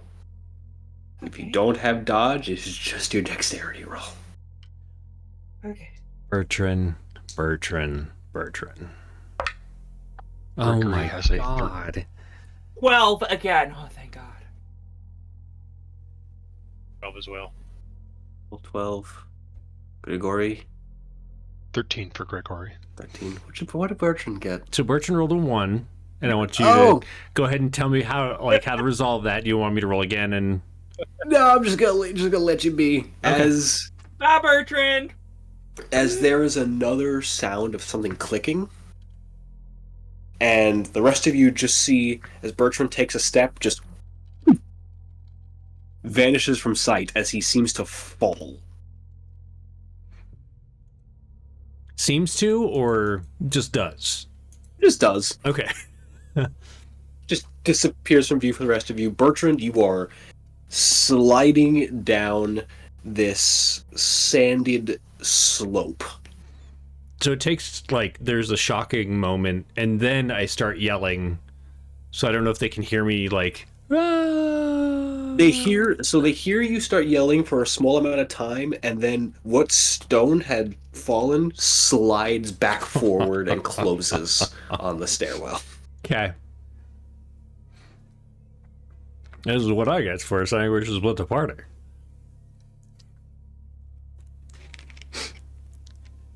I assume we saw the stone where he was? He went? Yes.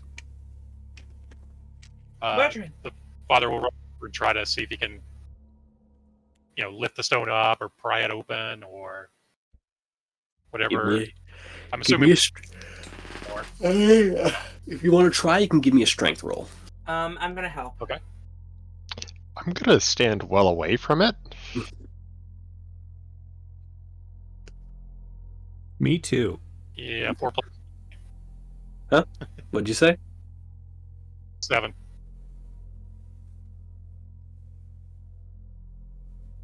Seven. Okay. Sorry. I'm going to. No, I heard. I'm thinking of how I want to do something. Okay. I'm going to roll a D100. And if it's higher than 50, it's good for you. Oh, okay. So you're just saying I have a 50-50 chance. No, this is for Bertrand. Roll. Okay. I do love the kitty tail randomly popping up on the Right. story. All right, I would like Miss Vance and Father. I want you to give me a roll off of a D10. Okay. 9. 10. Got it. Should I reroll? Nope, you're good. Okay. You're good. As you're trying to wedge it open, even with her help, you can't seem to move it back. And as you kind of lean back, there's another click. And you find yourself now starting to slide down, still holding the crowbar, as the space under where you are sitting opens. And this crowbar starts to lean back, and you are very close to falling into a similar tunnel as to where he had fallen. Gregory, help me get him up. Gregory will stride forward and try to stop him from falling. I would like for... Who wants to be the lead for this check? Gregory? Because I don't have good brawn. I don't have good strength. Would you like Sure. to? Sure. Give me a strength. If you have brawn, you can utilize it. If not, just give me a strength. That would be a 12. You do manage to hook onto him and prevent him from falling and starting to lift him up. We're going to move back to Bertrand as you finish your slide and you land just kind of knees, like feet, knees, elbows, forearms onto this sandy pile. So it's kind of a soft landing, but probably pretty It's jarring. jarring, but you haven't broken anything. Are there torches down here, or is it dark? It is dark. It is pitch black down here. Okay. I'm gonna roll out of the way in case anyone fell after me, because getting hit from behind would suck real bad. And just kind of lay there for a moment and fumble around for my torch. And then hopefully I find it. I put it in my pocket, so as long as it doesn't fall out or anything, I would say you're able to pick it up and okay. you're Then gonna I'll turn it on. Click that on. You see, surrounded in this sand, you see mostly hands sticking out of the sand around you, as well as arms. You see a few heads like lolled back, as if these were just thrown into this pit, essentially. Okay. I don't think the even why they'd be there would be the first thing. Like, that would be startling. And I shout and scramble backwards and like end up running into some, and like wherever I go I just keep finding more, and so I end up leaning back against the shaft that I came in, and I'm catching my breath, and at that point I'll start looking around and noticing. So does it look like this is like a body dump? This looks like this is where many of the others that were given this right were thrown, as opposed to entombed. Okay, so that was my next question. It looks like these were the previous residents, not the right word, but No, it's the right word. but not they're not like people who have technically live here now. Right. They live here now. They're not like people who have come investigating the pyramid. They're not like wearing These are modern... mummified. These are the ancient mummified. Well, that's good, because these fellows have been dead for years and I've got nothing to worry about from them whatsoever. That'll be fine. So I'll catch my breath and start looking around. Any sign of an exit besides the shaft? Other than the shaft, you can't see much of anything in the ways of a door. You, however, start to hear something. This sound of jingling, as if a series of coins or jewels is moving as something is walking. Well, having seen the beetle, which was fairly hefty in size, and all of the scorpions and everything, I'm going to start looking around for bugs and insects, just to make sure something poisonous isn't coming to get me, and get ready to like step on something. I do still have, or at this point I've placed my hand back in my pocket. No one's around. What am I doing? I pull out the gun. I'm not going to make anyone nervous. I'm looking around, because if there's like a snake or something, I'm just going to shoot it. As you continue to look around, and you're shining it more near the ground to see if there's a creepy crawly, right? Creepy crawling around, being a creepy crawly. There is a sound of an intake of air through a ragged throat, and then I have to do this in a very specific way because of something, so. You wander my house, spoiling my prison with flesh that belongs to you own.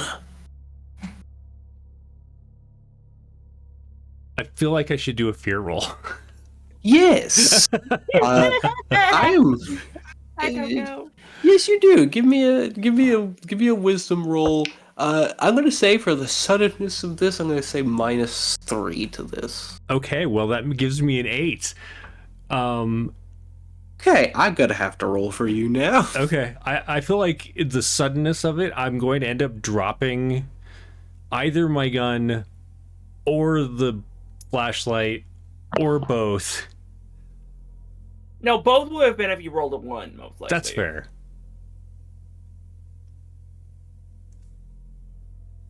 Wrong thing for you.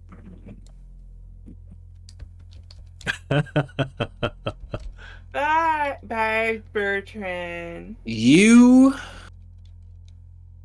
not only drop the flashlight, but you drop it because your hands and body starts to shake violently. As if you're cold, but it's just...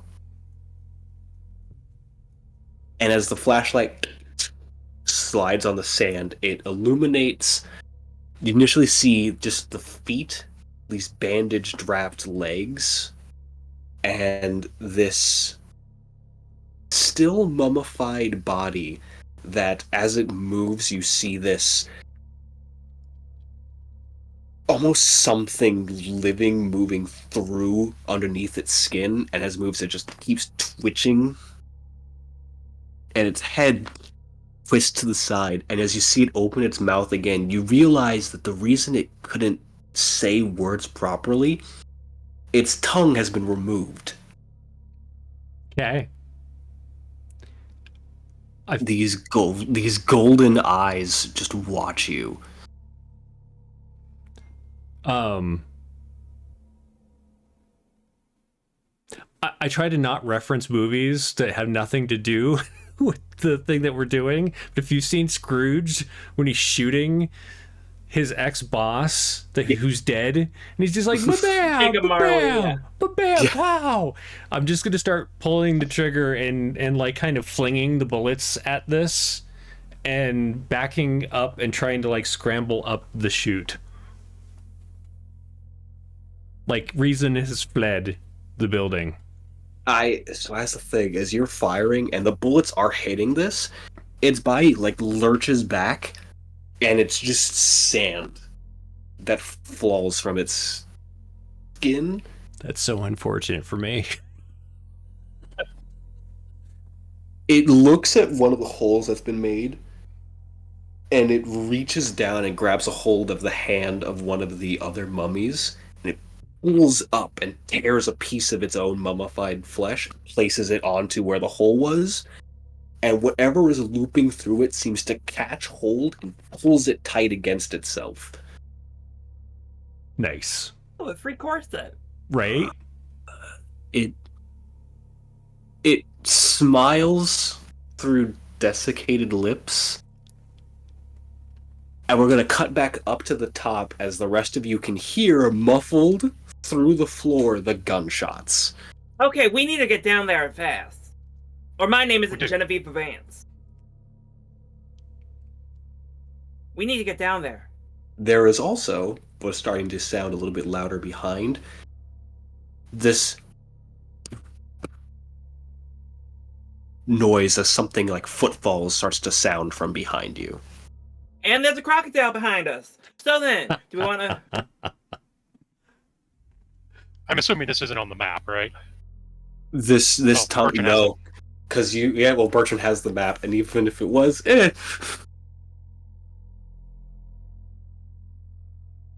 I mean, the only way we can go forward, we can't get through the floor, it seems. But wait a minute, is the thing still open because of, like, everything that was going on? Where the father was about to fall, it is still open. Okay. Well, boys, my name's Genevieve Vance, and I'd rather not be crocodile food. So shall we go? Run towards Go. the gunfire? You're a mad woman. Well, Mad Woman is my middle name. Because I'm Genevieve can't leave our Mad friend. Woman Vance. There is Literally. And I pull out the business card again. there is a loud crocodilian hiss that echoes from behind you all. Oh boy. Oh boy. Okay.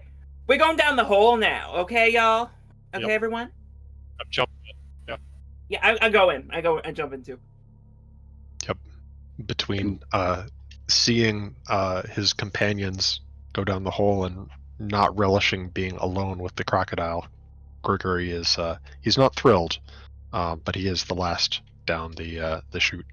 And Grigori being the last down, you get the sight as you look up to this massive albino crocodile as it stops just above where the hole is. And it looks like left and right, and then almost intelligently you see it back up and look down as these gold eyes stare down at where this slide goes through. The crocodile has gold eyes. It does.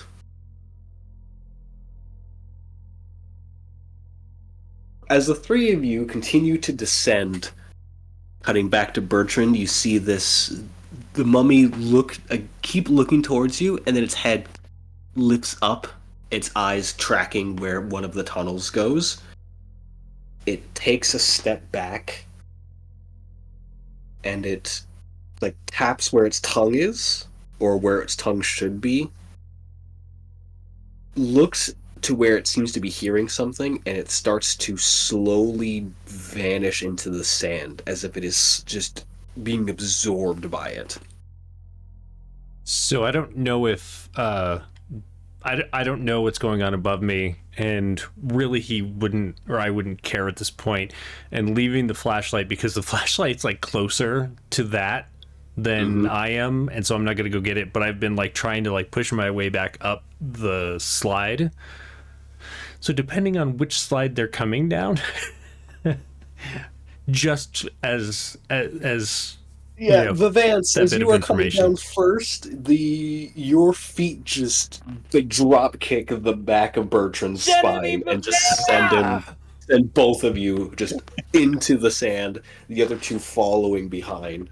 So I have a question. Yes. Do you envision Genevieve Vance as the kind of lady who wears heels to an archological expedition? Oh, you shut up.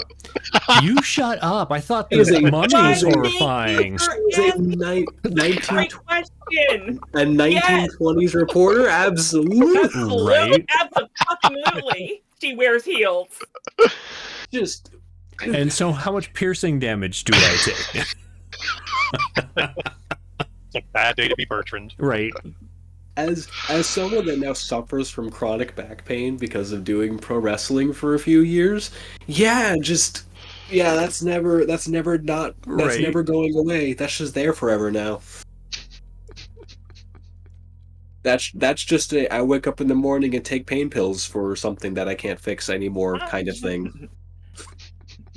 Totally fair. I don't But- think Bertrand's going to need pain pills after this, because when you're dead, you don't need pain pills, but we'll see how things go. That's the thing. Vance, as you land, and because you're sliding back, so as you land and you slide on your back onto the sand, head lolls left and right. As your head lolls right, you see a mummified hand just curled up next to your face.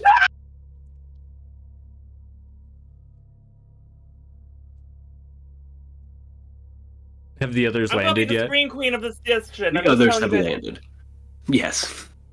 I'm just muttering, no, no, no, no, no, no, no, as I'm like scooting back, and I grab the flashlight, and I push myself up against the wall, and I'm just...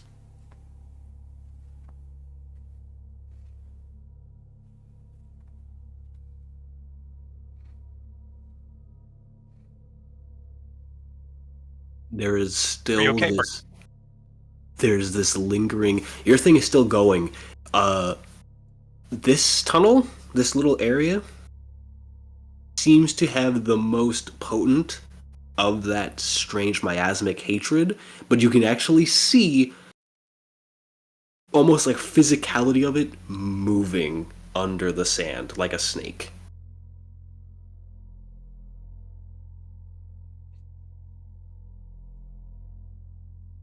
Not going to say anything to the others just because he doesn't think they'll believe him. But he'll definitely keep an eye towards that.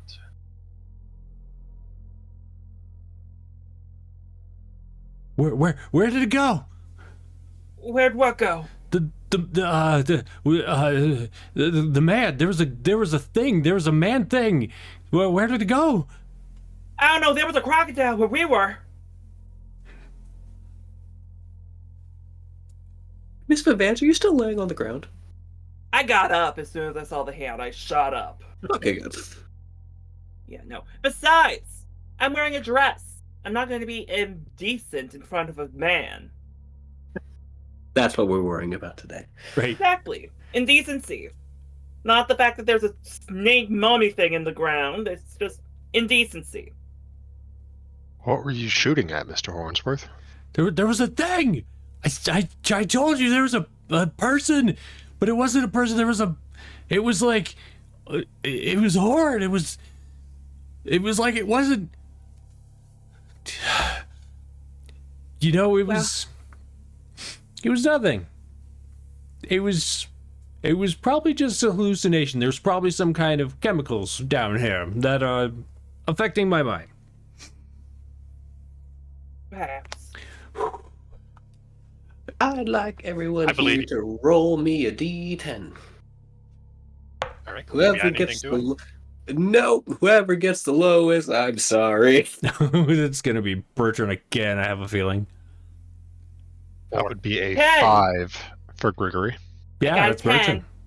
Bertrand. I told you the subtitle of this module is "Bad Day to Be Bertrand." Right. Bertrand, you attempt to move your right foot and find that you're not able to move it. Like, is it there? It's there. Can I feel You it, just or is it can't- like asleep that kind of like... It's there. You can feel it. It's just you try to like lift it and something is stopping it. Oh, okay, I see. So I'm stuck to something. Yes. What's this about? One of the mummified hands has curled around your right foot. And you see it also start to slowly descend. Bertrand I just freeze for a moment because, like, all of that, what Yeah. just happened, I just freeze again. And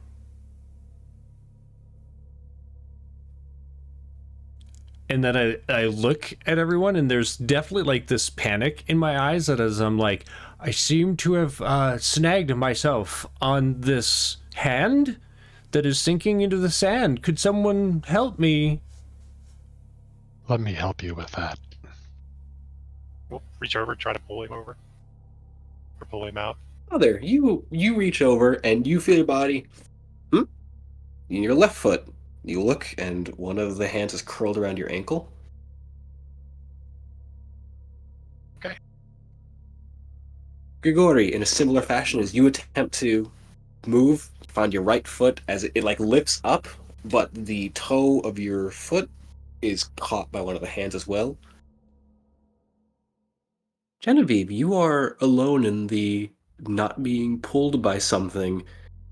But Father, you can see that whatever this thing is just circling like a shark around her. And Okay. starting to lift Am up. I? Ooh. Okay. So I would consider this a display of the supernatural, I'm assuming? Yes. All right. He will reach up to his crucifix and start saying a small prayer. In English? No, in Latin. Okay. And, well, I guess I need to roll a d8. Yes. Does this explode? For these, no. Okay. 80 points of fire damage to it. Okay. So you, as you are saying this prayer, this is gonna be fun.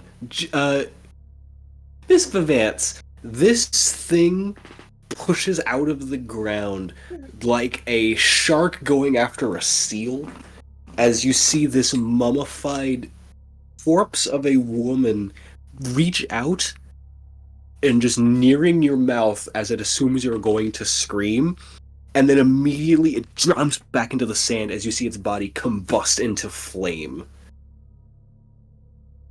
Oh my. Oh, what was that?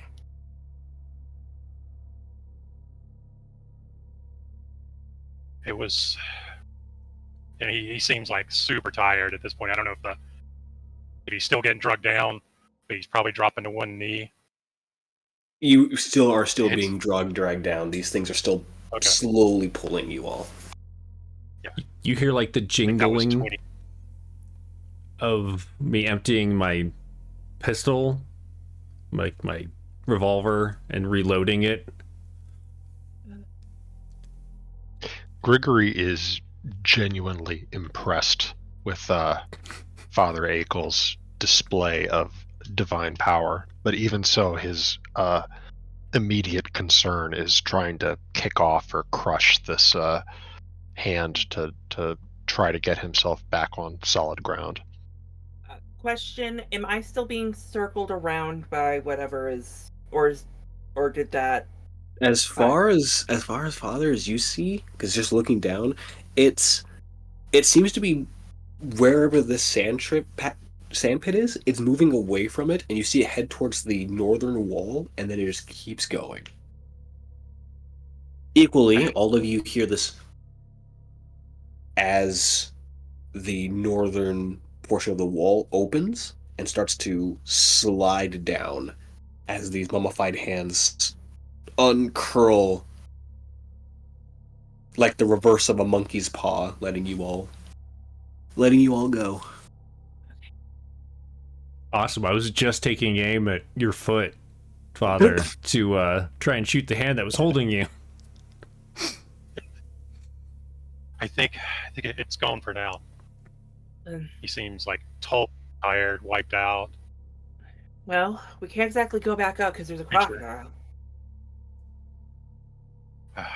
All right, I don't appreciate this. I don't know if this is your sense of humor or something, but I was here for scholarly reasons and maybe to see what kind of treasures lie within here. Yes, but whatever it is that you're trying to pull over on me needs to stop.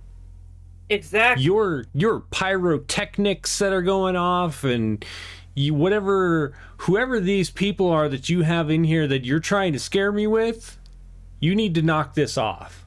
If you're trying to convert me and the good archaeologist here, I'll have you know that I am a proud Jewish woman. I am not trying to convert you. This is not my doing. I told you earlier. And he kind of goes to where the tunnel is, use it as a seat. Told you earlier, there are things here that, like I said, false idols. Demons of sorts. Miss Vivance, do you happen to have anything of your Jewish heritage on your person? I have under my dress, like around my neck and under my dress, I do have a Star of David. You no longer have that around your neck. Oh. My necklace.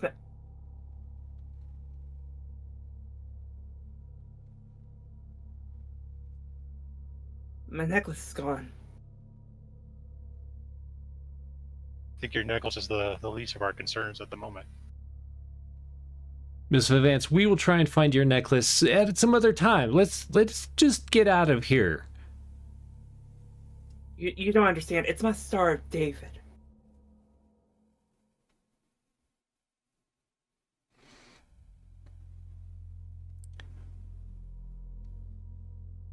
I'm gonna shine the torch around and see if I can see it on the ground. Not as far as you can see. As a thing, our camera is going to cut for a moment as the mummified creature slowly steps out of the sanded wall, its body still heavily charred, as it opens its hand and floating just above it, you see the necklace that's been torn off, and it just kind of looks at the symbol of it. She keeps it rotating, and it reaches up and places its hand where the underside of the face is, and pulls up as this mummified flesh pulls away and reveals a almost perfect copy of Miss Vivance's face. As the necklace slowly wraps around its neck, it opens its mouth, the tongue still missing, as you see it kind of loll its jaw around a little, before the rest of its body seems to take on the exact same appearance. And it holds up a flashlight and begins to walk through the tunnels. Awesome. Alright, back to the group. I'm Genevieve Vance. I just imagine the mummy says that. Right, like, without a tongue, no.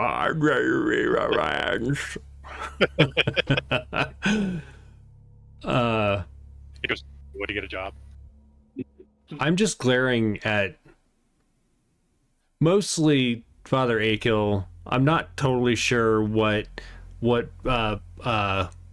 Grigory has to do with this. Maybe that smile that I saw on your face earlier was your knowing smile of what this joke was gonna be. So I'm kind of glaring at both of you. And I just point at the now open wall. Is this the way out? Do we just follow this? Do we just... Well, he points. The creature went that way. Right, the creature. Right, the creature. Miss I Vivance. expect full recompensance for my necklace, by the way, Father. It got nothing to do with your necklace. Miss Vivance, I will make sure that the church compensates you for your loss. Thank you. Now then, we should get going. I am done here. All of this for all of this, and it's nothing. It is a crock of shit. Lee Croc. It'll be a little bit. I need to rest here. Here, Father. Take one of these tablets. Dissolve it under your tongue. It's not that I need to. It's not just my physical endurance. Oh, don't worry. It's completely safe. Medical usage of cocaine is quite well understood at this point. I was gonna say, you drink it on a daily. Coca-Cola. Oh boy.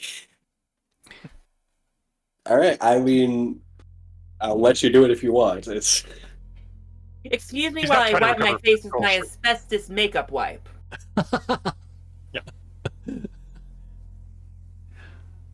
It's more he's trying to recover his spiritual strength after that expenditure. So he's just kind of sitting there and resting a many a little bit. person has found God after dissolving a tablet of cocaine. True. I am going to head out the open wall. And Genevieve is following her Yeah. because she's done with it too. Can't believe it. This, Story of the year, they said. as Genevieve. far as the first time you've seen it lining the walls, these are the first times you all see sarcophagi. Well, I mean, Are they normal looking as to what I've seen previous sarcophagi look like, or are these different? They are undecorated in the sense that they still have like the human look to it as well Mhm. as some of the pattern, but there's no color to these patterns. There is no like makeup to the human face. It's just as if these were made solely to keep a body there.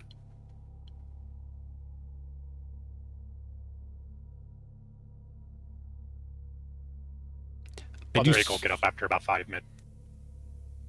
I do stop out there and I'm kind of looking around. I'm not going to touch anything. I am muttering to myself about what these props cost, or whether they've defiled this place, not in a way that I would have done at all with my archaeology, with this whatever sick game they're playing. Here's all the stuff the British stole. Right. I mean, the guy earlier was encouraging us to be British. There are hieroglyphs that are on the sarcophagi. I don't need you to roll for these, as you've clearly been able to read the hieroglyphs so far. They're not names, but they are more like sentencings. Okay. So like crimes or... Yes. Okay. So it's mostly, you see a lot of like heresy, worship of Apophis. As they get further in, the chewing list with their gets mouth longer. open. Right. As they get further down, the list gets longer and longer. Okay. Interesting. Despite myself, that starts getting interesting, and while I'm not, waiting for them to catch up, I will take my time looking at what's in this room, and if they happen to catch up with us, then that'll be fine. Yeah. And by they, I mean the father and Grigory, not the mummies. Your father and Grigory, as you are also at this point walking, it's been about 5 minutes, as you are walking, it's a little bit of a pleasant surprise that Miss Vance is joining you. You thought that she had gone further ahead, but she's just calmly walking a little bit behind, like a little bit of step behind you all. Also not speaking, but almost blank face, just... She got a scare earlier, so.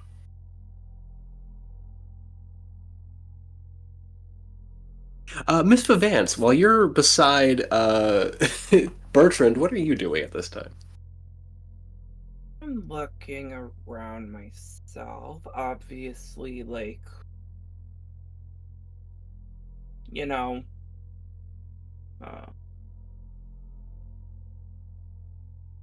just like, even if this was a cruel prank by the church for some reason or another to scare people, still gonna make a story on it. If that was the only part of the the mummy stuff, and but like this is still like a new discovery of stuff, so like she's not letting the she's not letting what he did, what quote unquote he did deter her from writing her story. She's just working through that, shining light on some stuff. She probably also she's probably also like packing a little bit of heat.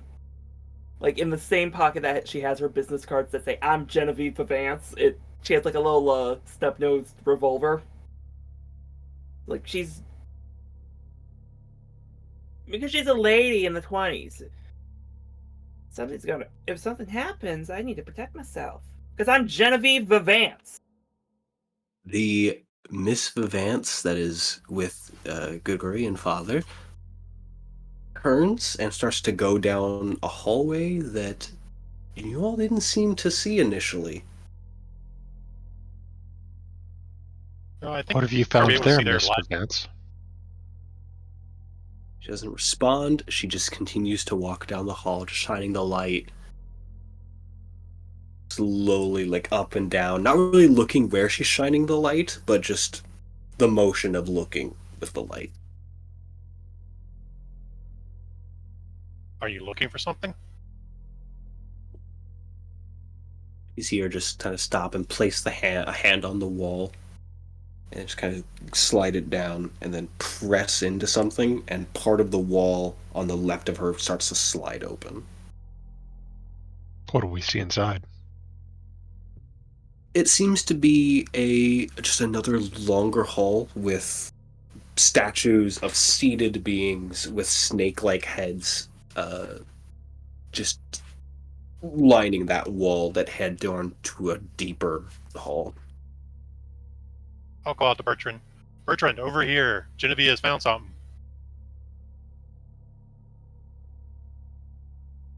How? I'm over here. Were they close enough for them to know where we were and for us They to... were about 5 minutes back from you all, Right. and only really able to see your torchlight as it shined. So can I make a perception to see if I hear? You can hear them. Okay. It's still a hall, but it's the huh? How? I'm over here with Bertrand. This isn't a very funny joke, Father. The Genevieve near you turns off their torchlight. The mind fucking her. It turns. Its head turns 180 degrees around. And as its body does, you see the skin it wears turns to sand and falls as the mummified, still charred remains looks over to both Grigory and the father. It opens its mouth, feels where the tongue isn't, and seems to look between the two of you.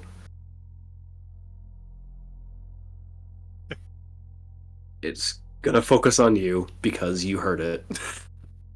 Oh, sure. There was a good reason I waited 5 minutes. I think that as quickly as he can, Grigory is going to scratch a quick symbol of binding into the sand at his feet to try to prevent that creature from approaching us. It looks down at the symbol that's been scratched, and it reaches up and grabs hold of the necklace, which it pulls free and holds out. All right, David. Yep. You woke me up. You me. I will.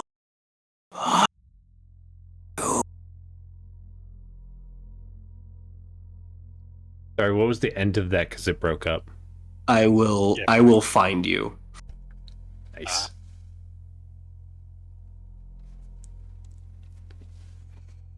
It holds out the hand, and the necklace drops into the palm, and then slides off onto the ground.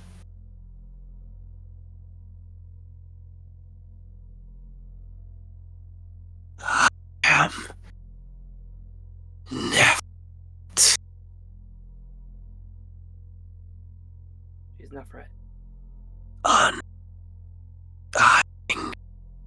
You're still cutting out a bit, Javante. Yeah, I'm going to try to not do that because it's Sorry. difficult. Yeah, that ain't picking up on the mic. I am Nephtet, undying queen of serpents.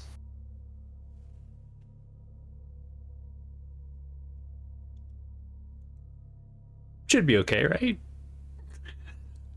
She Can't go wrong. takes a few steps back, knowing that she can't move forward, and places a hand on a part of the statue. It starts to close her fingers around the stonework. Run while you can.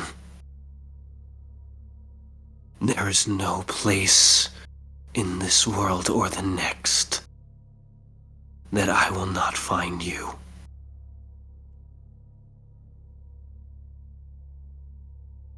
Grigory hesitates and then turns to run.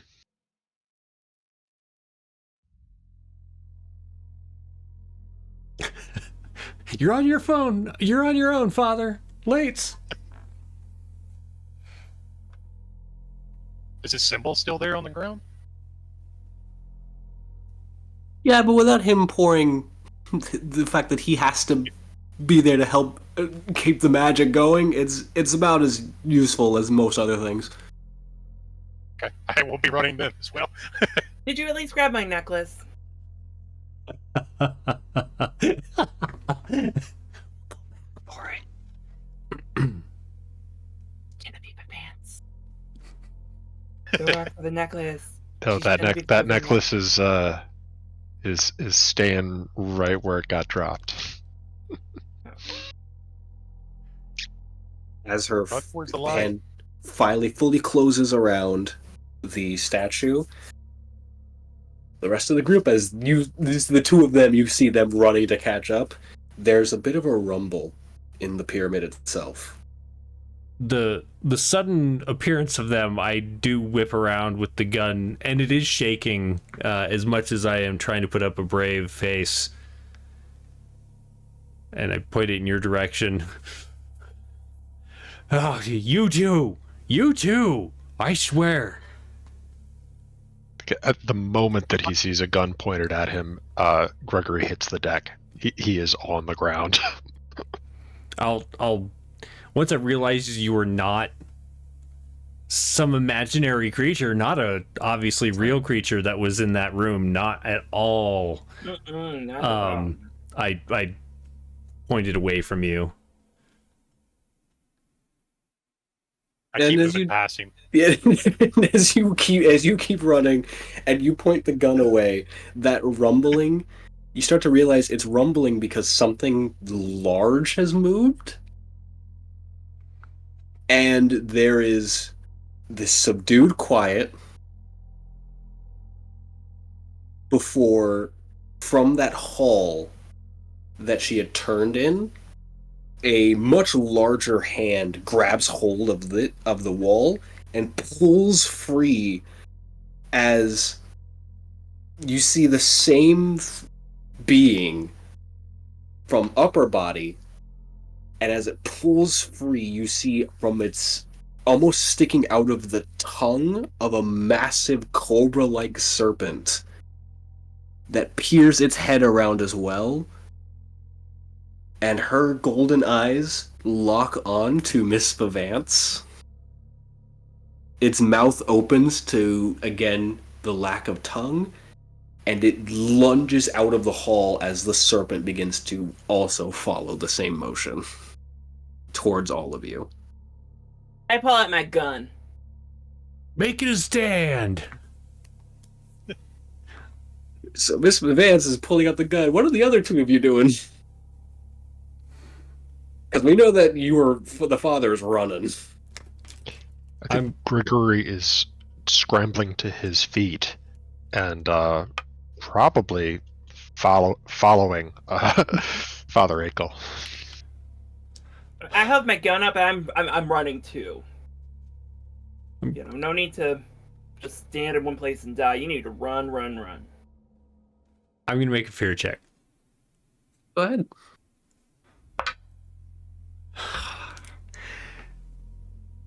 So I was just like, I should do a fear check because he's already been going through some shit, and then I'm gonna roll a 1. So because this is the second one, it means that when I roll, I'm gonna have to add a number to it. Okay. The problem here's the thing. Depending on the number I roll, it will go from you're just still shaking to you are paralyzed with fear. I mean, I could see it. It totally makes sense. So, I mean, he doesn't believe it's right, but it keeps showing up and getting worse. You want to run so bad. In my head, I'm just booking it down the hallway and everything is fine.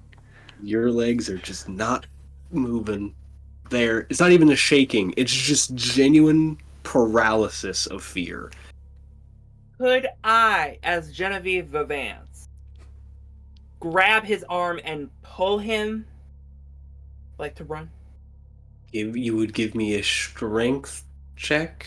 Okay. At -4, he is paralyzed with fear. It would be akin to moving a limp body. Oh, that's a thing. You know what? I'm sorry, Bertrand, but I gotta leave you behind. We'll come back for you. My name isn't Genevieve Vivance. I cannot believe I'm doing this. I'm so sorry. As everyone else is moving, and it's the serpent, the snake foils, and her hand reaches and presses against your face, Bertrand, as it lifts you up, and we get a scene of her holding Bertrand in the air with one hand, two of the fingers coiling in under your mouth, into your mouth, and the camera cuts back as there is the sound of as something pulls free, and Bertrand, you're out, from camera looking behind, there's just the body of Bertrand falls. Bye, Bertrand. Rest of you, as you are running, I'm going to have you make a series of rolls here. Okay. As the pyramid and temple seems to start to slowly fall in on itself, we are going to give me a dexterity dodge if you have it. And if not, just give me a pure dexterity -2. Oh. 9. 12. 12. There is a pillar that collapses down and falls as each of you are able to either move out of the way of the pyramid, dive quickly under it, like scrabble back to your feet, or just jump over it as you are still moving. You see for a moment this glimpsing light of the moon shining through another open doorway. And as you head through, I want you to give me another check. Okay. Same. How? Oh, good. Same thing, or is it the same Dex and? Yeah. Is it Dex and Dodge again? Dex and dodge. Okay. Yes. Okay. Oh shoot! Okay. Did I freeze? Yeah. You Dex froze a little dodge. bit, yeah. You're back now. Might be. That's a 9 for Question. Gregory. Might do something different. If we're getting to like smaller tunnels with this collapsing, The tunnel's starting to get smaller. Yes. okay, and we see this giant 11. snake chasing 11 us. for Genevieve Vance. You do still see the snake starting to advance again. All right. Well, Father's going to take a chance here and see if he can slow this thing down to get it crushed inside this collapsing temple. Since he had taken the 5 minutes earlier, he had got 5 essence back, which got him back to 20. Mm-hmm. You could try to do the fire thing. So he's gonna stop. Seeing Bertrand is probably deceased back there as well. Feel like this is his role. He's gonna stop and just try to utter a prayer and see if he can burn this creature to at least slow it down. Hoping one of the columns crushes it while it's burning. I'm going to allow for the burning part. Okay. But I'm going to roll a D100 to see if it slows its pursuit. Higher is better. If it is lower, its pursuit does not slow, and you're going to be at a disadvantage for the last roll as you are further behind. Okay. Roll. So it'd be 40 points of fire damage. Okay.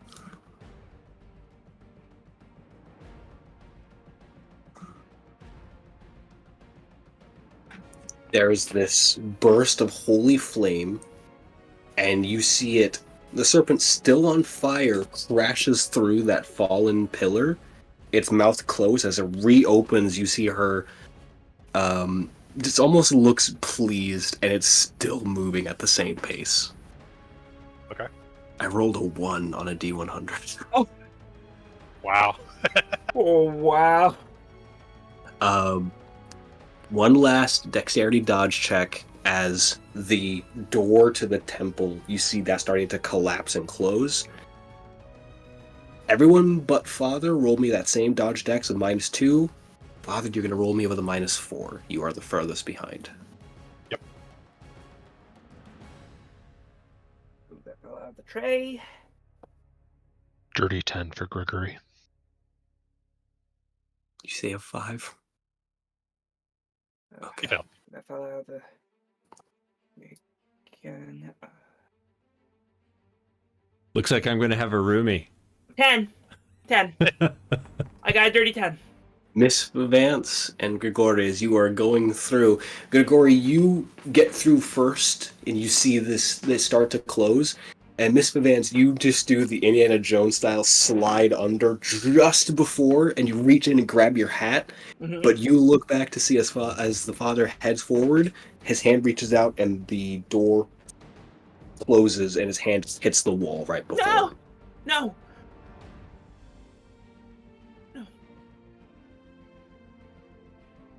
Where are Miss Vivance and I right now? You are currently outside of these ruins that you can see the pyramid is just kind of slowly beginning to sink back into the sand. What seemed to be on the opposite end of where the campsite was, at an opening that was not seen from the pyramid. Genevieve, quickly, we need to get away or the pyramid will take us down with it. Right. And you see her also, like, sort of, like, load up her little pistol as well. Besides, I have a little thing. I want to talk to that guy that invited us here. I'm not trusting him.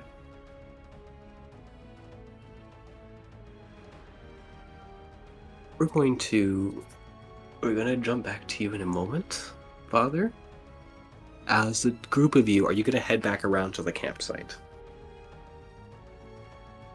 You want to? Grigory? I think so. I don't know of anywhere else to sleep. Exactly. Let's go.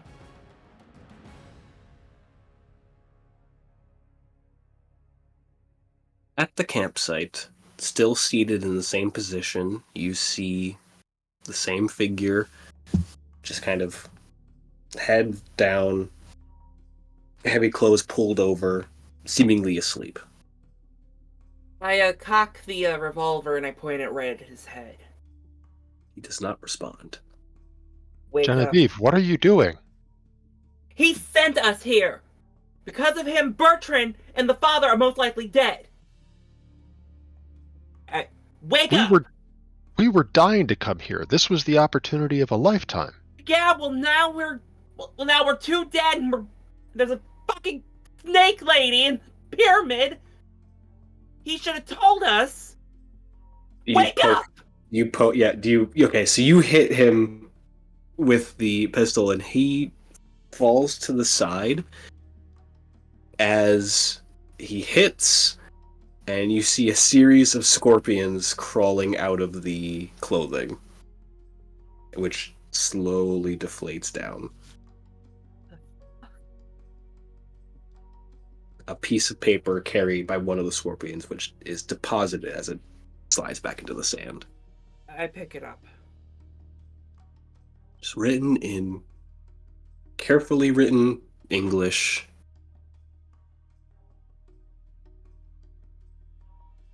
I apologize. I didn't have a choice. For what it's worth, you all should not have come here.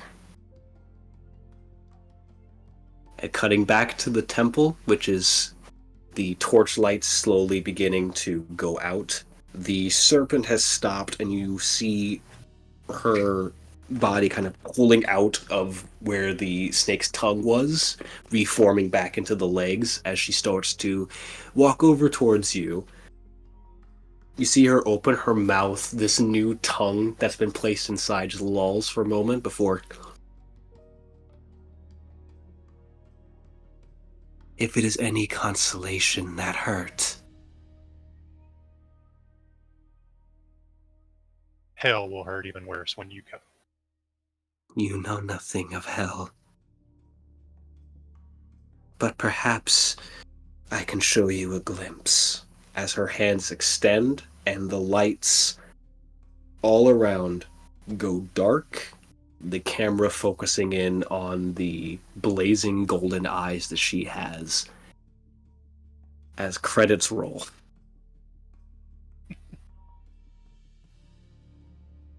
There's probably like gunshots just randomly over the credits. Mm-hmm. Right. Screams, weird noises. Love it.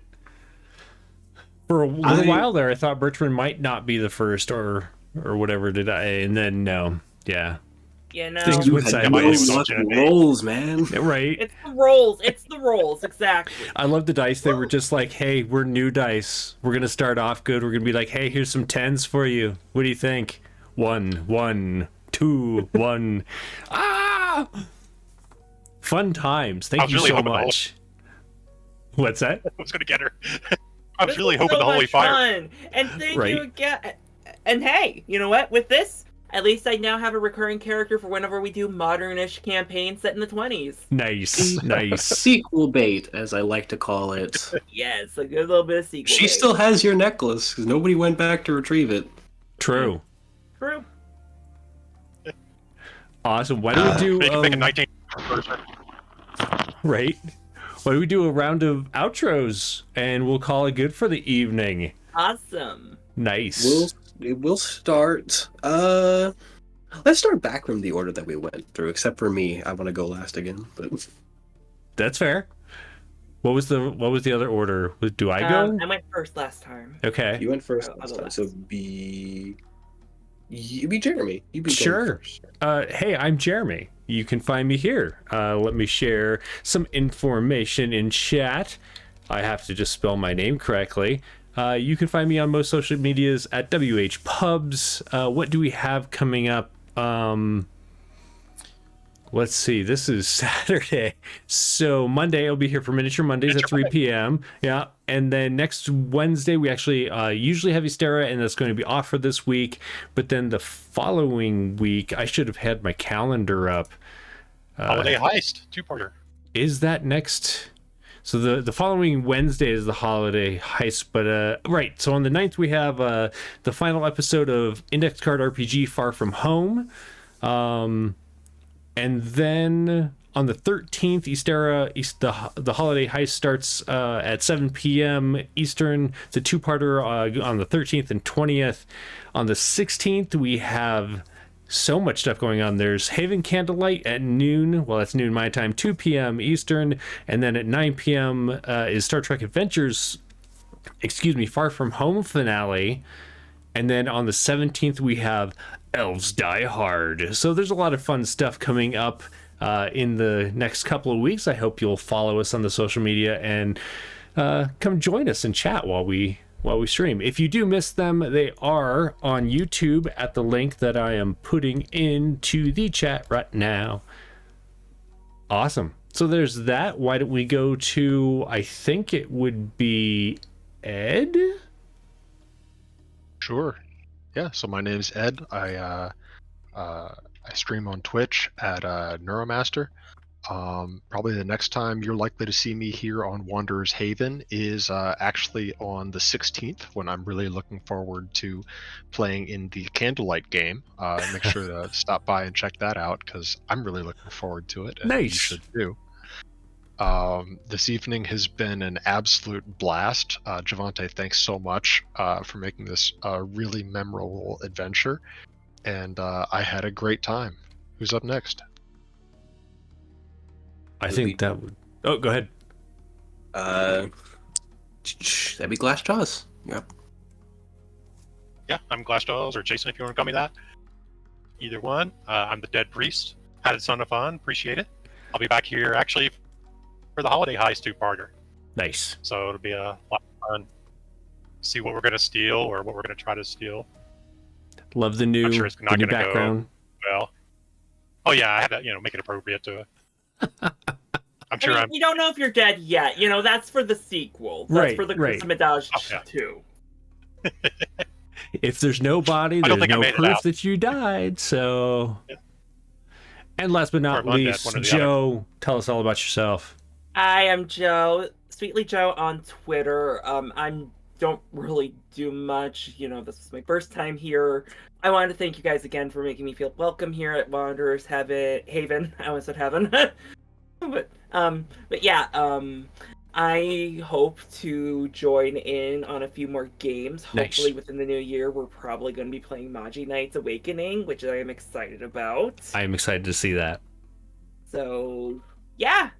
Yeah, so thank you again. Thanks for being having on. me. Awesome. And you are Genevieve Vance. And forgot. And don't forget, I'm Genevieve Vance. That's right. Get the shirt soon at the Wanderer's Haven store. I guess I shouldn't say last but not least, because Javante, you're technically going last, you're the GM, so it's like you're on a different scale than the rest of us. I'm on a weird little plane here. Right. Hi, howdy. I'm Javante, a resident TTRPG goblin. I do stuff on here sporadically whenever I have the time in my life to do things that aren't involved with other things that I'm in. Case in point, I think this coming Wednesday on Initiative Order, maybe this Wednesday, might be next, I'm continuing the finale run of my Inferno, Dante's Guide Through Hell, a 5e game through all 9 circles of hell, as written by Nice. Dante Alighieri. Equally, I'm going to be, next Sunday, I will be back with Lanati Turna, playing Deimos the Ravager, so catch that out on their Twitch. I also, later in the month of December, I think 2 Sundays from now, I'm on Sagas, playing an Arhilda game, which is awesome. And then, starting literally next month, I'm in 3 Power Rangers games. Wow. So there's that. And then, I'm also going to be throwing up a casting call next week for my own D&D campaign of Ryoko's Guide through Ryoko's Guide. I don't remember what the whole thing is, but Ryoko's, which is a 5e supplemental, including kaijus, new rules for teamwork combat, as well as clashes, a bunch of other things. It's also me finally introducing my wife into playing some D&D. Nice. So keep an eye on my Twitter for that, at Javante, J-H-E-V as in Victor, A-U-N-T-E. And I hope to Perfect. do some more stuff here as well. Absolutely. It was such a pleasure to have all of you on tonight. Did I hear somebody say something? I forgot for Ed to introduce his guest star. Yeah. Oh, yeah. We have Isis here this evening. Yay! Oh, I that's, was that's perfectly one- themed. Right, I was 100% thinking about the mummy. I'm just like, why isn't that cat with us in the game? Because Yep. we just would have won. We would have won. Awesome. We are going to raid over to the Onyx Path, I think. Looks like they're playing something. Probably one of their games, because they publish so much fun stuff over there. So please stick around as we head over there, and we will see you next time we do something on the channel. Thanks so much for joining us tonight. Have a good night. Take care. Bye. Thanks, everybody. Bye.